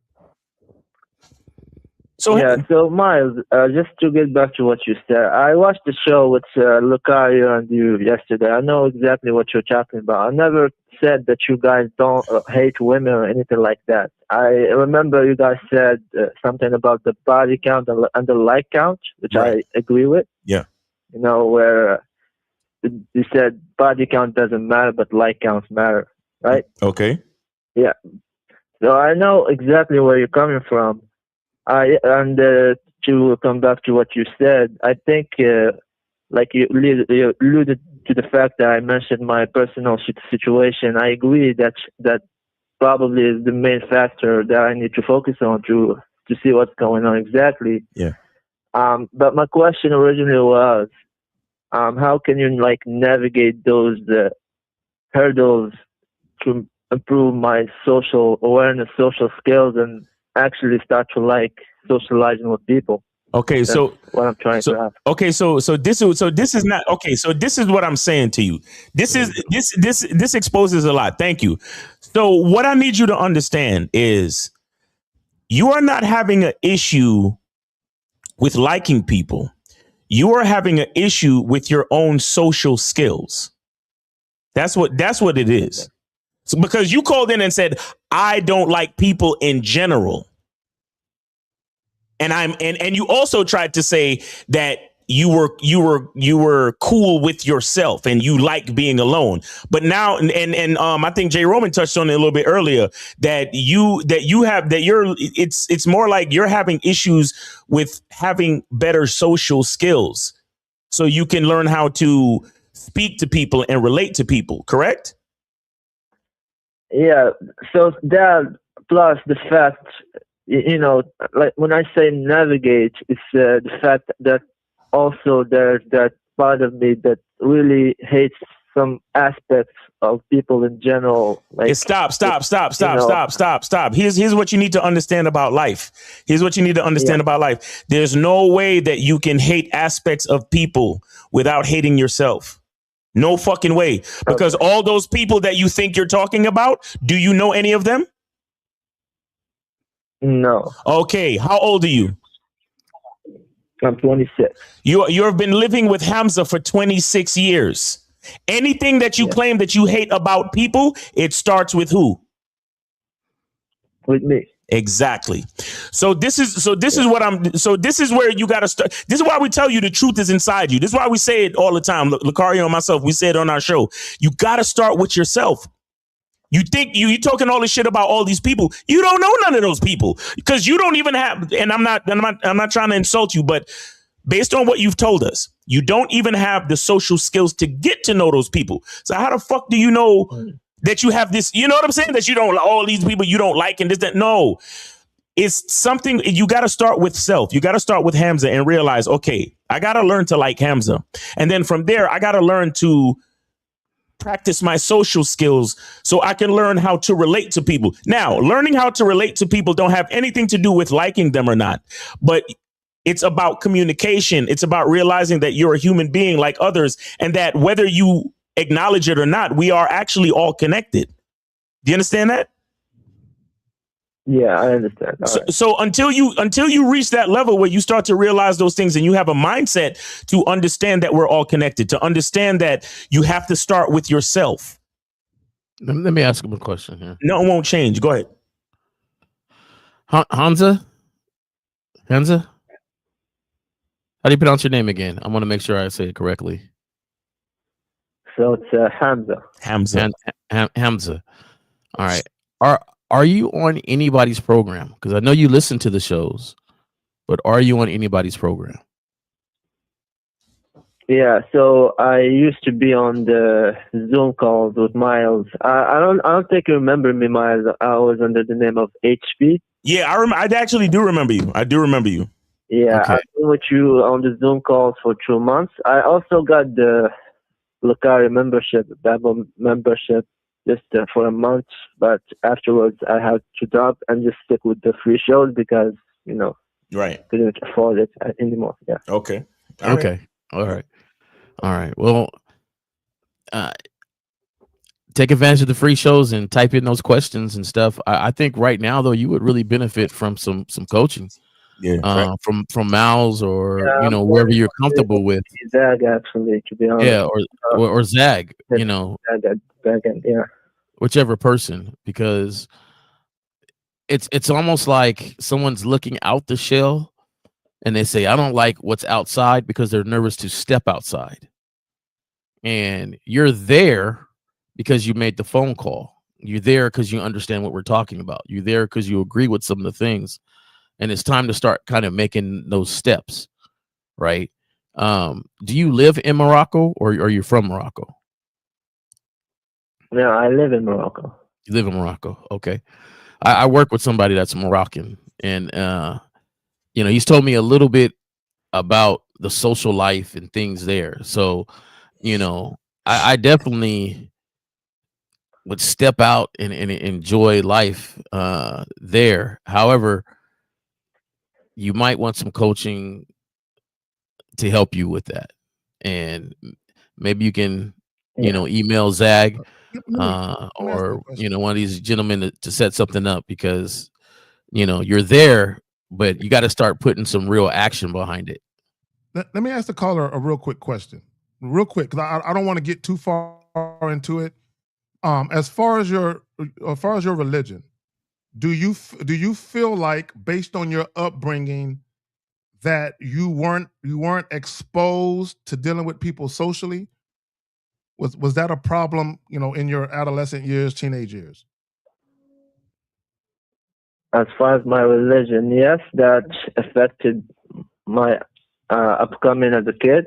Also, I had some situations where I completely checked out of life at a very young age. I completely self-isolated myself, basically. I still had some friends that I hang out with, but I just started hating dealing with other people in general because of religion, because of some cultural stuff that are like forced upon us. Okay, stop right there. Okay, Hamza, stop right there, because I don't want to get too far into it.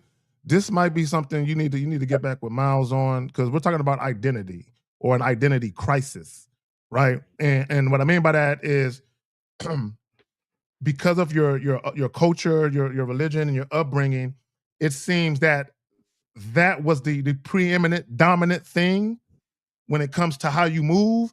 But what it also seems like, another part of you, there's like an internal battle with some of those things, and you, I think you're still battling with what you want to do as an individual versus what you were socialized and conditioned to believe and follow.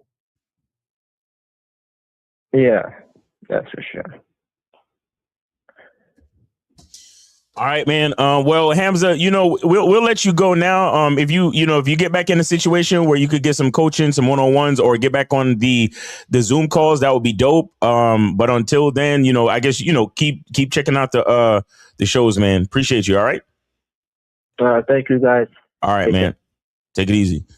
Yeah. Morocco got some rules that are not conducive to the individual connection. Yeah. So they can socialize, but a man and a woman ain't supposed to be in a room by themselves. And that's law. That ain't like a mom and dad saying, hey, don't go in the room. And then if they catch you not married, back in the day, because I work with somebody back in the day, they used to take you to jail, and then when you left from jail, you went to the I don't know where they call it, religious, whatever, the church or whatever per se, and got married. Oh wow, that's crazy. Yeah. Back in the day, they used to take you to go get married. Now they say you got to pay a fine. So no fornicating. So if they caught you fornicating and you were unmarried, yep, you go to jail, and then right from jail you got to get married.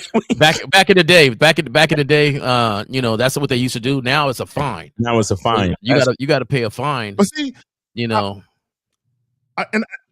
I just want to point out real quick, and I just want to the mere fact that there are laws on the books to prevent people from doing what's natural shows you how they have been trying to control sex. You know what I'm saying? It just shows you, guys, listen. Shout out to, I'm glad you mentioned that, J. Roman. The mere fact that they have laws on the books to punish you to do what's natural is ridiculous. When it comes to religion and culture and things like that, I always like people to tell me the benefit of as you're telling me the negative of it. Right? Because that keeps me balanced on my judgment, because right now when my coworker was talking to me about it, they have the lowest divorce rate you would ever see. They got the lowest out of wedlock children. They have the not saying it doesn't happen, but but what I'm saying is the women will fuck around and get killed doing that shit. But go ahead, fam. Well, they don't get killed, but it ain't done a lot. I tell you that it ain't done a lot. Right. Which is really crazy if you really see some Morocco women, man. There's some beautiful women. So so you gotta, in any situation, you gotta see or count, be humble and count the benefits as much as you say the negatives if you think in your head too, to understand why it came about, or maybe what was happening. I'm not saying it's right or wrong. I'm just saying, I like to see the full picture before I put my stamper, on it. Yeah. Let me get to His Holiness with the 499. The manhood is a skill set panel of masters that deciphering personalities. Game is undefeated. And let me also say this as well. Shout out to the Saint and the Sinner. A couple years back, he did I don't know if it was a live stream or a pre-recorded video. I don't remember what it was. But he's on some other shit now. Salute to him, whatever. But my point is this. He was talking about being in Morocco and dealing with a Moroccan woman. And he told a story, and again, I wasn't there, so I don't know how accurate the story is, but he told a story of how the woman initially tried to pass herself off as a chick that don't get down like that, right?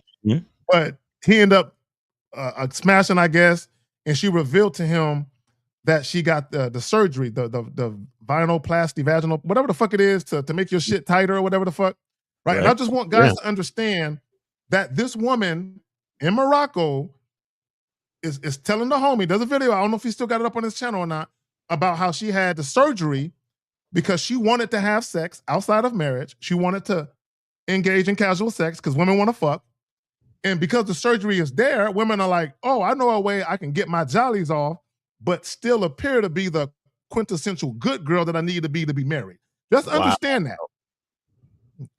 There we go, right there. Yeah. But well, it's a particular name for it, like vaginoplasty. There's a particular name for it where they tighten that shit back up so the guy can believe that, damn, ain't nobody been in here but me, kind of shit. Right. So just understand that that's happening. That's why when you guys say, "Oh, I met this chick, yeah, she's like 28, she's a virgin," I'm like, you don't know if she had that surgery or not, bro. Look, guys. If you wanted a virgin, you should have snatched you one up in high school. That's all I'm gonna say about that, right? Because once they leave high school, it's a wrap. It's a wrap, nigga.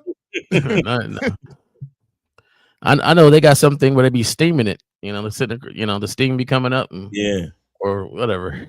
The yoni steaming and the yoni spa treatment and all that shit. Yeah, they got that shit. Yeah. Hey, and I'm gonna speak directly to the ladies. Thank you for whatever you do. Yeah, yo, all my ladies that stay consistent with their waxing. Shout out to shout out to y'all. You know.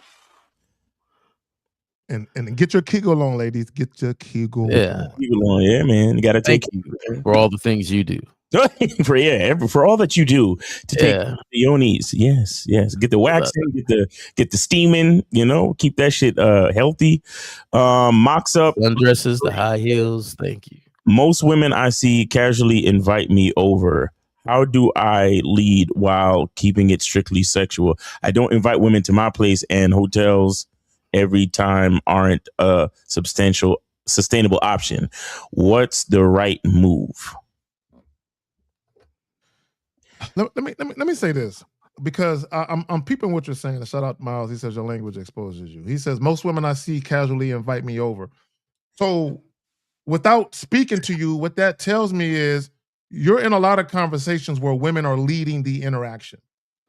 They're leading the interaction, because you should not be in conversations where women are always the initiator of you guys doing something.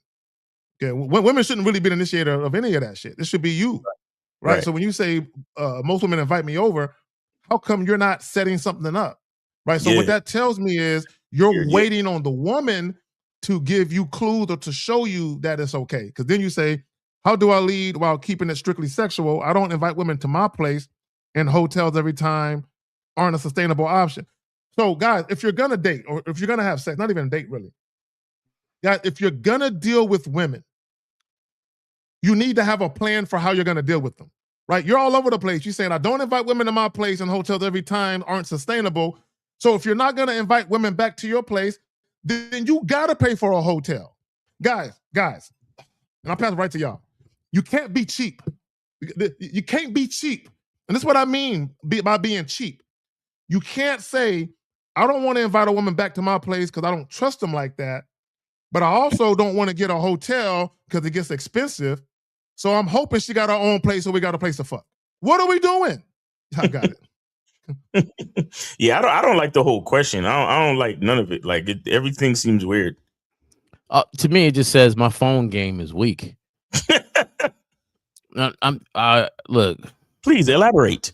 No, because this is where you on the phone say, hey, I'm gonna come through.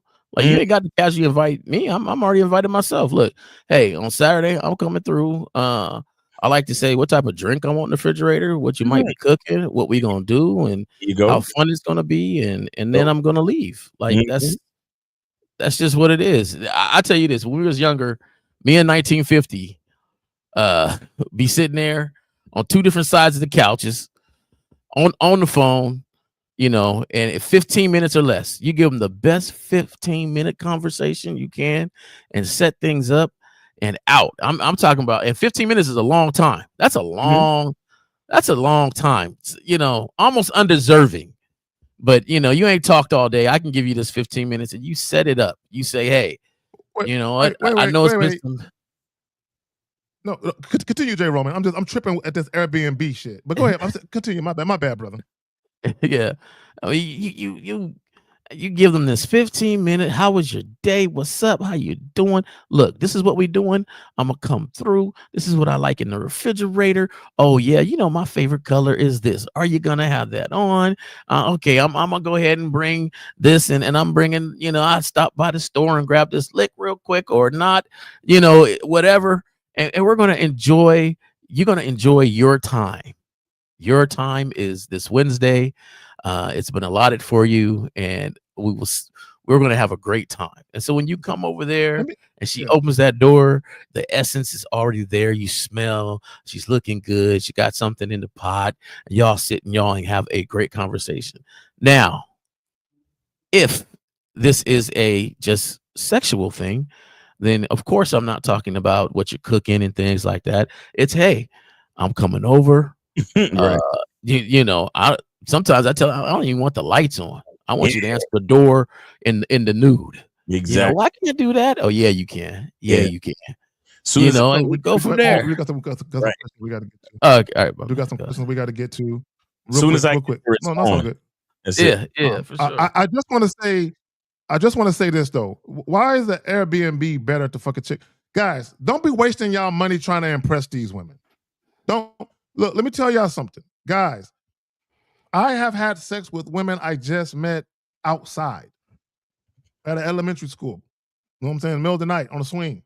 You know what I'm letting you know, right? Or in a pool, or in the mall bathroom. Real quick, I was in the mall one time, bro. I was gonna go see. This is back in the day when they had the movie theater right there, right next to the mall and shit. And I was gonna go see. A midday matinee. I was gonna go see a midday matinee by myself, mind you, right? So I'm in the mall, right? Shout out to Crossroads Mall off of Fredericksburg Road, right? I'm in the mall, and I run into this young lady, right? And we get to talking, and like I do, I get to talking real sexual, and I say, "Yo, I'm gonna fuck you in the bathroom." She's like, "What?" I'm like, "Go to the bathroom, go to the female bathroom, go to the last stall, and make sure it's clean in there, and make sure ain't nobody in there. Go." Right? So she goes to the bathroom, she come back, she has the door open like this. So we go in the bathroom. I don't want to give all the details away, but we fucking in the bathroom, right? In the mall bathroom, right? So my point is, y'all are so worried about all of these. Oh, let me get an Airbnb so the bitch is so it's fancy for the bitch. When a woman want dick, bro, and there's a place you can do it real quick, she'll take the dick. Like, stop worrying about all that. It's got to be special. That's not your wife. That's not your 20-year silver anniversary or nothing like that. Like, chill, right? Like y'all do too much for these chicks, right? So let me get to these questions though. Like, I'm running my mouth and shit. Hold on, real quick. But if you can't trust them to the point too much, you don't need to be doing anything with them. Like, that's a vulnerable state to be in. I used to cut off every light in the house and just leave a dim light in my bedroom on. There's only one path. One path straight there. To the light. Yeah, to go to the light. That's Follow the light. Yes, sir. All right, we got Alan Garcia. He says, is it okay just to walk up to a girl and say, "Hey, I find you attractive and I want to talk to you"? And if it goes well, is it okay to ask out in the first conversation? How old are you? Alan, with all due respect, how old are you? Is it okay? You got to be 18. You got to be 18 and up. You got to be 18 and up. Okay, guys, stop. And I'm gonna ask all guys, and I wish you would call in, Alan. There's 3 free calls. I have to ask you guys this question. Yeah. We got 2 free calls left, guys. 2 free. Oh, my bad. 2 free calls left. So call in. Let me just say this real quick. I don't understand why you guys feel the need. Okay, you put them on hold just real quick. Question. All right, 909. Hold on 1 second. 909. Do not hang up. Hold on. And this question might be for you too, caller. So hold on. I'm gonna ask this one question, a rhetorical question. I want everybody to think about this. Alan, think about this.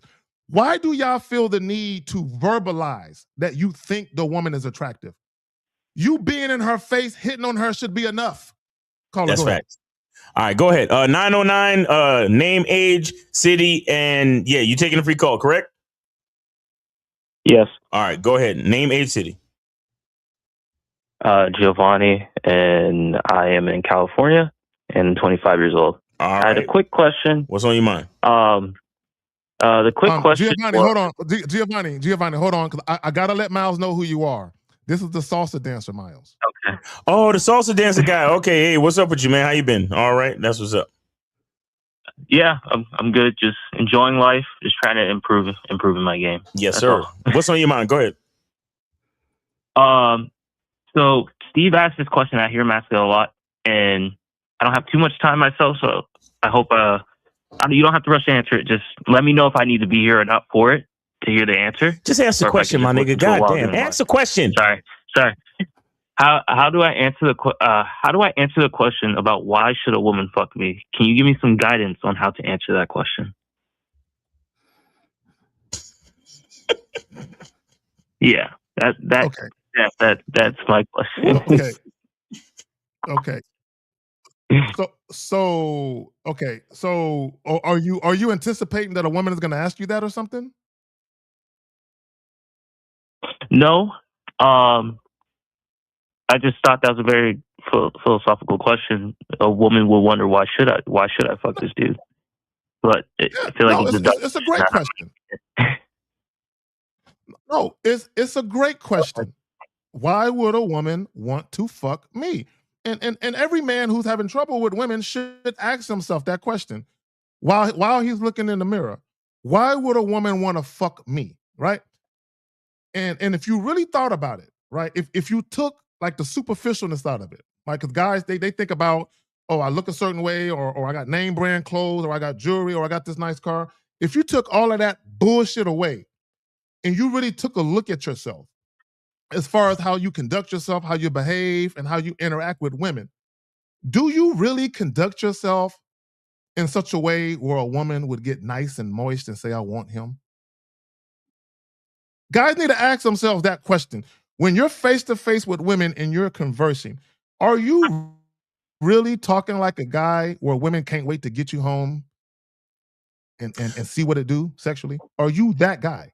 Go ahead, Mom. All right. Caller, Giovanni, right? Yes. So do you have a job? 2. You have 2 jobs. 3, more like. 3. Yeah. Lord have mercy. So did you have to interview for any of those jobs? Yes. Okay.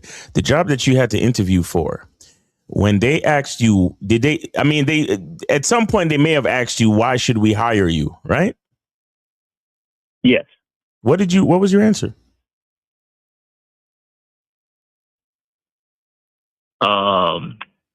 Well, I would really just sell myself like that. I would sell myself on how determined I am to learn and how I'm willing to do whatever it takes to get the job done. That I'm very dependable, so you don't have to worry about me at all. I'll be able to do the role that you have hired me for. Mm-hmm. And I can be very consistent. Yes. I don't mention inconsistency. I just say I'm very consistent. And when I do make a mistake, I'm willing to adjust and adapt to those mistakes that I've made or learn from them. Okay. So you figured out how to sell yourself for the job, right? Yes. Okay. So in the realm of why should a woman want to fuck you? What's the job?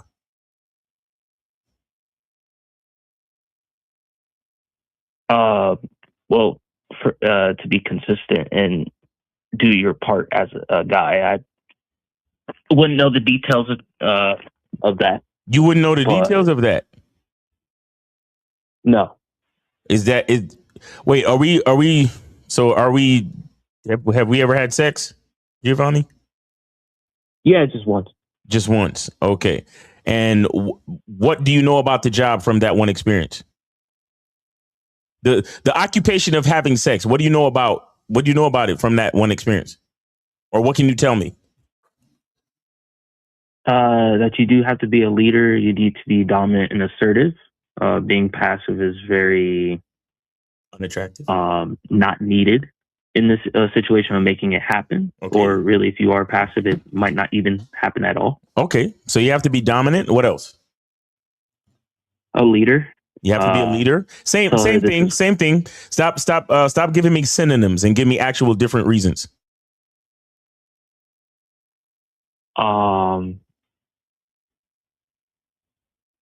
I don't know what else to say to it. Okay. So here's the thing. You need to do some more research. You need to do some more research because you don't and you need to either watch yeah, he's getting coach from that. You need to do more research on sex. You need to read some more romance novels, or you need to listen to some erotic stories. You don't necessarily, I wouldn't tell you to watch porn because you fucking kids today, you get all addicted to porn like some fucking idiots with a crutch. So I'm gonna leave that alone. But you need to get yourself in the. Do you have any friends that you don't have no boys, no fellas that you hang with that can exchange sex stories and nothing? Not close by. I have a homie 2 hours away. I talked to him. He's told me his sex stories and stuff like that. Okay, so wait, my bad. So that's what I'm saying. You need to get a little bit more. You need to get a little bit more information, and then you need to look at yourself. Now, you said two things. You said you need to be dominant, and you need to be a leader, which is pretty much the same thing. Are you any of those things? Yeah, you're taking way too long to answer. So. See, you're taking way too long to answer. So you're taking way too long to answer. So this is the issue that you're having. This is why you don't know if any woman should fuck you. You really don't know. I do not. Exactly. So you know about the occupation, but you don't know if you're the right man for the job. So that in itself will be the reason why it's going to be hard for a woman to decide to fuck you. Do you understand that? Okay. So this is why you need coaching, and you need to do some more reflection. But go ahead, K-Zach. No, I want to say this, and this is for all the guys listening. And Hamza, if you're listening, this is for you too. And this has something to do with Hamza, your upbringing. A lot of you guys, you don't know your own sexuality. You don't know the depths of your own self sexually. You don't know yourself. And as a result, consequently, you don't know women. One of the things, and I've said this, shout out to Jay Roman, shout out to Miles, and shout out to the fellows on the Real Game No Theory panel, and there's other guys that we rock with. You literally have to be the walking, talking embodiment of sex. Facts. You have to embody sex. That is what draws women to you. That is what makes women gravitate to you when you're on a date or a woman is next to you and she all up on you. It's not a bunch of words and you rhyming shit trying to seduce her. No, it's about everything about you. Every way you move, the way that you smile, the way that you sit, the way that you enunciate your words, everything about you, the woman is looking at like, that's a man right there. Everything about you. And a lot of you guys, you never get to that point of understanding who you are in that way because you're so worried about what other people were thinking. And you're so worried about trying to be other things to other people so you will have people fuck with you. Go ahead, caller. I completely understand. Yeah, I do completely agree. I don't understand myself. Like I said, I only started very recently. I'm trying to think about sex more and kind of understand it more and how to make this stuff happen. You're 20. You said you're 26? 25. 25. I think Hamza was 26. So do you masturbate?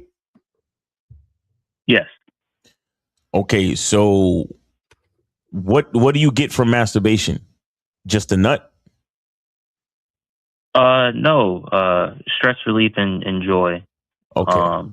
And yeah. What did I walk in? I don't know if it was right. Okay. So stress relief and joy, correct? Heavy pause. Yeah. Okay. So this is what I'm saying. This is what I'm saying about the difference between somebody who understands game and the average guy. You see, you don't understand how and why things start from the inside. So even though you're touching yourself, the joy and the stress relief is still separate it from you, because you don't believe that is something that should be a part of you. You don't embody it. So you touch yourself, you masturbate, you nut, you get the release, you get the joy, but you don't attach it to who you are. Because if you masturbate and it feels good to you, and you know that you get release and you get joy, that's 2 reasons why a woman should fuck you. But you're not even of the mindset to associate that with yourself, because you don't believe that you deserve that. I bet you are you ashamed a little bit when you touch yourself, when you masturbate? You feel a little ashamed? Tiny bit. Yeah, of course. Really? That's what it is. Yeah, of course. See, right there. Okay, so Right there. I'm gonna ask you this question: are you less confident because you don't have sex?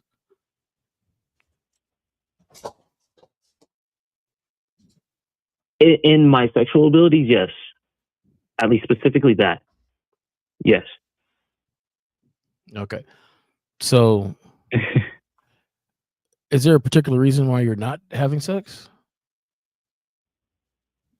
I just not really. I haven't put in enough work, nor have I think the social spaces I'm in, I'm holding myself back a little bit. I spoke with Zach about this before. I love it when people have the answer. So how come you haven't just did that then? Put a little more work in it. change a different social setting or the circle, or be honest. Are you being honest with your circle? To answer your question, no. I'll be like direct. No, I'll say yes and no, but no. Yeah. I'm not gonna sit here and act like getting sex is hard. It's not very hard to do, but the harder work is realizing what you need to do for yourself to make that happen. And I think that's what needs to happen. You need to. Who are you? Do you get any coaching by anybody? Yeah, I'm with Zach. Now, this is the question that's gonna. When you are with Zag, or you have these questions and these answers and things like that, do you actually apply what he tells you to do? Yes. I've tried to be a little bit more playful with flirting. I'm trying to keep some of the things he said in mind when talking to women. Okay, so try to keep it definitely. In the past, I used to talk a lot and then kind of just say like, "Hey, I think you're attractive. Put my number in your phone." Hey. I've been a little bit less passive and more assertive, definitely over time, and I talked less and kept it short and sweet. And I got my answer, whether it's no or yes. Usually, lately it's been nothing but no's. Okay, so here's the thing. Here's the thing, and I know Zag has been touching on this with you because this is just game. When you say the word try, that means you're really, really, really thinking about it, which is good. But you have to believe it as you do it. So it's not a try. It's yes, I've been flirting more.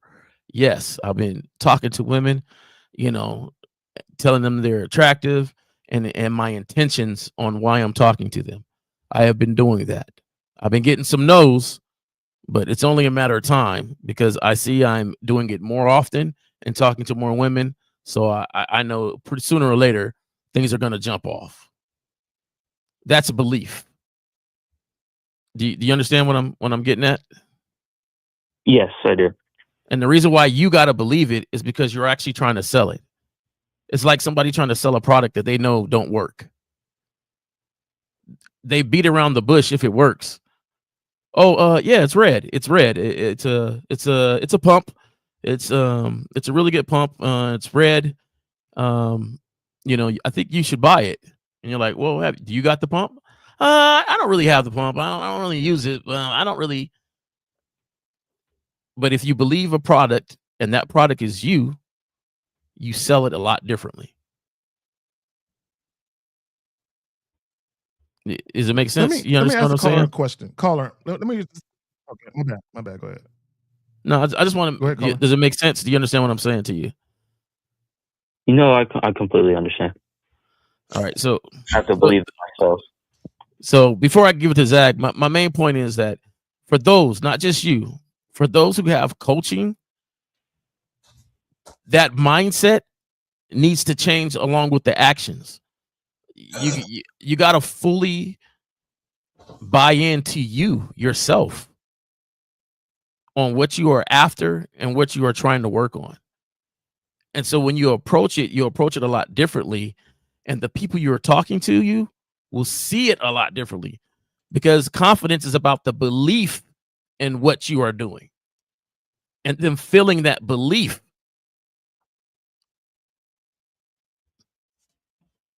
So go ahead, Zach. Let me add this. Yeah, and the confidence is not about whether you've done it or not. Like what Jay Roman is saying, it's the belief you can do it. It's not about whether you've done it or not. It's the belief. Once you do it, then you get the competence, which that's the all right, I did it before. Now you do it again and you become better at it. Right? So, caller, I caught something that you said earlier. And you did the same thing that one of the guys in the chat, he asked a question. You said when you meet women, you tell them, I think you're very attractive. Why do you do that? Why do you use that as a buffer? Like that's a buffer word or a buffer phrase. Why do you feel the need to tell women that they are attractive? I will say I did that in the past. I don't know if this is the same, but I'll say a woman is beautiful. That's usually something I would say. I don't know if that's the same as saying attractive. It's the same, yeah. But why though? What do you know why? Do you know why you say it? Because I can't think of anything else to say. See, right there. Okay, right there. And that's why women ain't gonna want to fuck you. The women ain't gonna want to fuck you because there's no originality in you. And I said just recently about compliments. You know, whatever superlative you want to use, beautiful, gorgeous, stunning. A woman's grandfather tells her she's beautiful. Right. So you telling a woman that she's beautiful, how does that have any sexual connotation to it when her grandpappy tells her that? Right. So and shout out to Miles with the masculine identity. Guys, if you're going to compliment a woman, can you at least come up with some shit that's in alignment with who you are as a person instead of just generic shit? Look, I'll say this for you, caller. You got some work to do. But the bottom line is stop telling women shit they already know. Start telling them what you want. So like you need to start going up to women and saying, hey, I need you to get to know me. You understand? I need you to make yourself free Friday evening. Something like that. You got to start giving these women instructions. But I have a question for you. You are the salsa dancer, correct? Yes. Okay. Give me a salsa move that you like to do often, like a move that your kind of go-to move. My go-to move. Or a dance.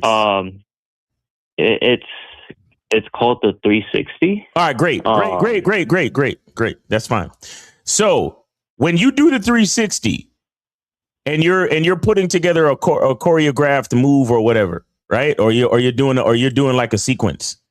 Do you do the 360 because you choose to do the 360, or you do the 360 because you have nothing else, no other moves to pull out? Because I choose to do it. Oh, so you see the difference, right? Just now you said the reason why you tell a woman that she's beautiful is because you don't have anything else to say. So do you see how automatically your quote unquote compliment becomes disingenuous? And believe it or not, a woman can sense how disingenuous you are when you come up to her and say these things. Just like if you was to do the 360 and then keep doing the 360 because you ain't got no other moves, then you wouldn't look like a competent salsa dancer, would you? No. Okay, so how do you expect to look like a competent man telling a woman some disingenuous, general, banal compliment? You get what I'm saying? Yeah, I do understand what you're saying. Okay. How many women have you practiced talking to in the month of January? I don't keep count. But I'll say I average about 3 a day, but some days I'll have up to 10. Oh. So you're doing up to 10. You're doing between 3 and 10 a day, and you still haven't gained any more confidence. You still don't know what to say to women. Am I to believe this? I'm learning to attach myself to the compliment. I'm trying to understand that and trying to learn that. Okay, but hold on, stop. But caller. Okay, real quick, because peep what you said. You said attach myself to the compliment. Guys, you don't have to give a woman a compliment at all if you don't want to. So caller, real quick, because I know we hitting overtime right now. So let me just say this. I'll just give you a real quick example. Right, back in the day, not too far, probably about 10, 15 years ago, right? I used to run into chicks that wore lip gloss, right? And I like the way lip gloss look on a bitch's lips, right? So when I ran into that, I would tell the chick, "Girl, your lips look amazing, a little nice. What flavor lip gloss is that?" And if she said like apricot, I'd be like, "Oh, word, it's one of my favorite flavors. Let me taste that shit." So you see how I mentioned her lips because I like nice lips, but also I brought it back to me about tasting the shit, right? So my point is, as men, we are intentional. You should not be just saying shit to women just to say shit. Everything that comes out of your mouth should have a rhyme or reason to it. A lot of you guys, y'all just be talking to talk. Facts. Real talk. Yep. Real quick, I want to mention I've done something like that actually this week, and I hesitated and said sorry after saying it. Sorry. But but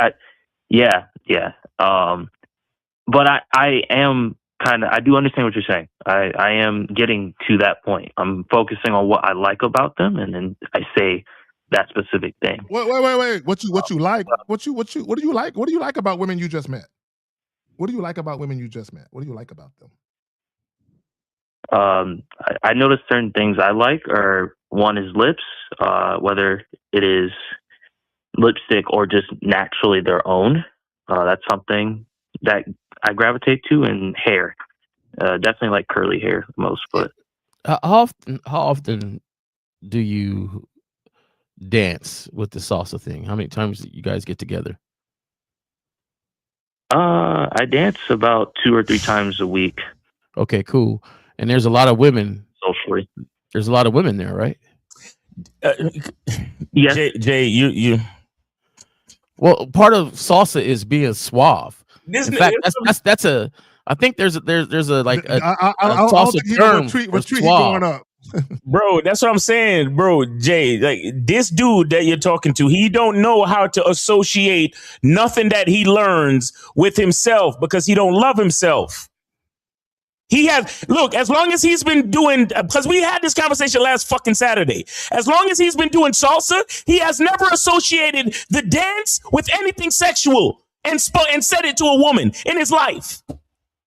That is salsa dancing. Yeah. One of the most sexy dancers. One of the most sexiest fucking. It is, right? Wait, that's what I'm saying. History. But him. Everybody know but him. All right, listen. I'm gonna give you one. I'm gonna give you one line. It's my specific. Okay. I'm gonna give you one line for salsa dancing. When she does steps, you look at her and say, those were some great steps. There was one thing wrong. And she goes, what? You just tell her those steps wasn't in my direction. Woo! There you go. All right. Yo, like, bro, let me tell you, the fucking salsa dancing, the tango, all that. Do you know how this shit is automatically by default sexual? And this guy never associated that's what I'm saying. What the fuck are we doing, man? For years, I thought the word suave came from salsa dancing. Because it was a move. It was to be smooth and such a, like you being suave. All that is sexy. This dude got me tight. Somewhere along the way, you decided to hate yourself. So do you apologize when you're dancing salsa, when you grab them and pull them in closer? Hey, or do you just do it because that's what dancing entails? No, I do it because that's what dancing entails. There you go. There you go. But guess what? So that's life. Can I point something out just real quick? Just real quick. Just on your point. I do it. I'm talking to Zach about this. I do it for both leisure and also hopefully one day professional. So that's just a part of the reason why I hold myself back. I don't want to seem like that guy who's just there to like hit on women. Okay. That's what I like to tell you. That's what I like to tell you. Hold on, real quick. Well, Giovanni, there's a difference between you not hitting on the women at the dance school, but you can still go out to these clubs and do it there. Go ahead. Yeah. Not at the school. We don't want you to be a creep. We don't want you hitting on everybody. We know you're not going to be hitting on everybody, by the way. But we don't want you hitting on everybody. But when you go out to these dance clubs, my sister used to do salsa dancing. And I went out to one of the dance clubs, and I had a great time.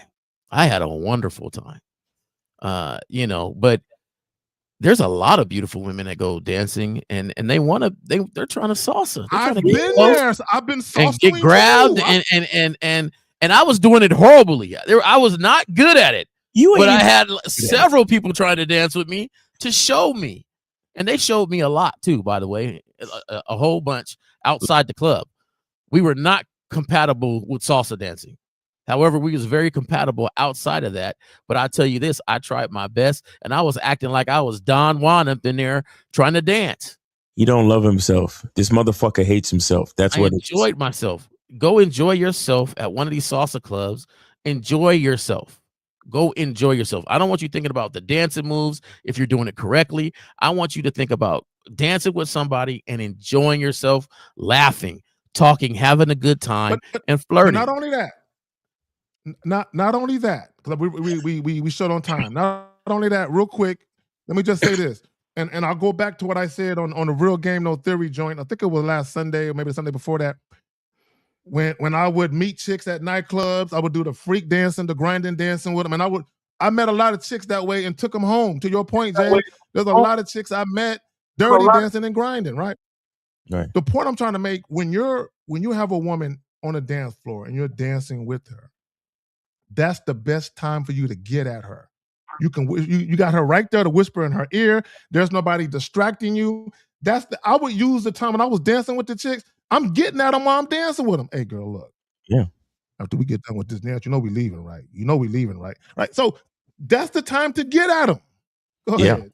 So I'm gonna conclude with this, and K-Zaggin and J Roman, y'all not gonna jump in because I'm gonna hang up on them. Caller, you already said it. Is leadership, is dominance, and there is a release, and there is joy. Those are the 4 reasons why the woman should fuck you. Focus on those things and embody them. Okay. All right. Take it easy, brother. Thanks for calling. All right. No problem. On that note. Yeah. All right, Giovanni, good luck to you. On that note, what's going on with you fellas as we get up out of here? Yeah. Real quick, he just gets me so tight because to be a semi-professional salsa dancer and you're still having problems with your sexuality, that is fucking mind. It don't make sense. It don't make sense. It's you know what it is, Miles? Because you're looking at it with the game you have. Like, bro, if I was good at salsa dancing, the bitches I would have wrapped up. Yeah. Because again, salsa dancing is a sexual, sensual dance. So if you're with a woman at dancing with her, that gives her insight to how you move. Guys, when you dance with women, that can literally turn a woman on. That can turn a woman on. My paws on them and spin would be vicious. Come here. Facts. That's what I'm saying. Yo. Use that shit to your advantage. Nigga, the gyrations, the moves, like the stamina, everything. The dipping. Bro, he can't even say to himself, I have balance, I have rhythm, and I have stamina. Those are 3 things why a woman should fuck him, because he's a professional dancer. Yeah. He can't put it together. Exactly. I'm gonna show y'all. This is how crazy it could be to not have game. That you could be a professional fucking dancer. You got so many things going for you, and you still can't get bitches. And I've never danced naked in the moonlight. Bro, he's a 26-year-old man. He's a 26-year-old dancer named Giovanni. He should be cleaning up. That right there. Miles, right there. A bitch asked me my name. My name is Giovanni. That sounds like some fucking name brand clothes or some shit. Come on, bro. Yo, this is what I can I call you G? No. This is why y'all niggas need this fucking game, bro. Because you could be rich, you could be 6'8", you could be good looking, you could have all the status in the world. But if you ain't got no fucking game, you're done. Crazy, man. That's facts. Because look, guys, women aren't just gonna just throw pussy at you because you're cute necessarily. Yeah, you gotta have a little more substance to you than that. And to Miles's point, bro, and he live in California too, with all them Latinas out there, bro. You should be at the spots with the Brazilian chicks, the Puerto Rican chicks, the Cubanos, the Mexicanos.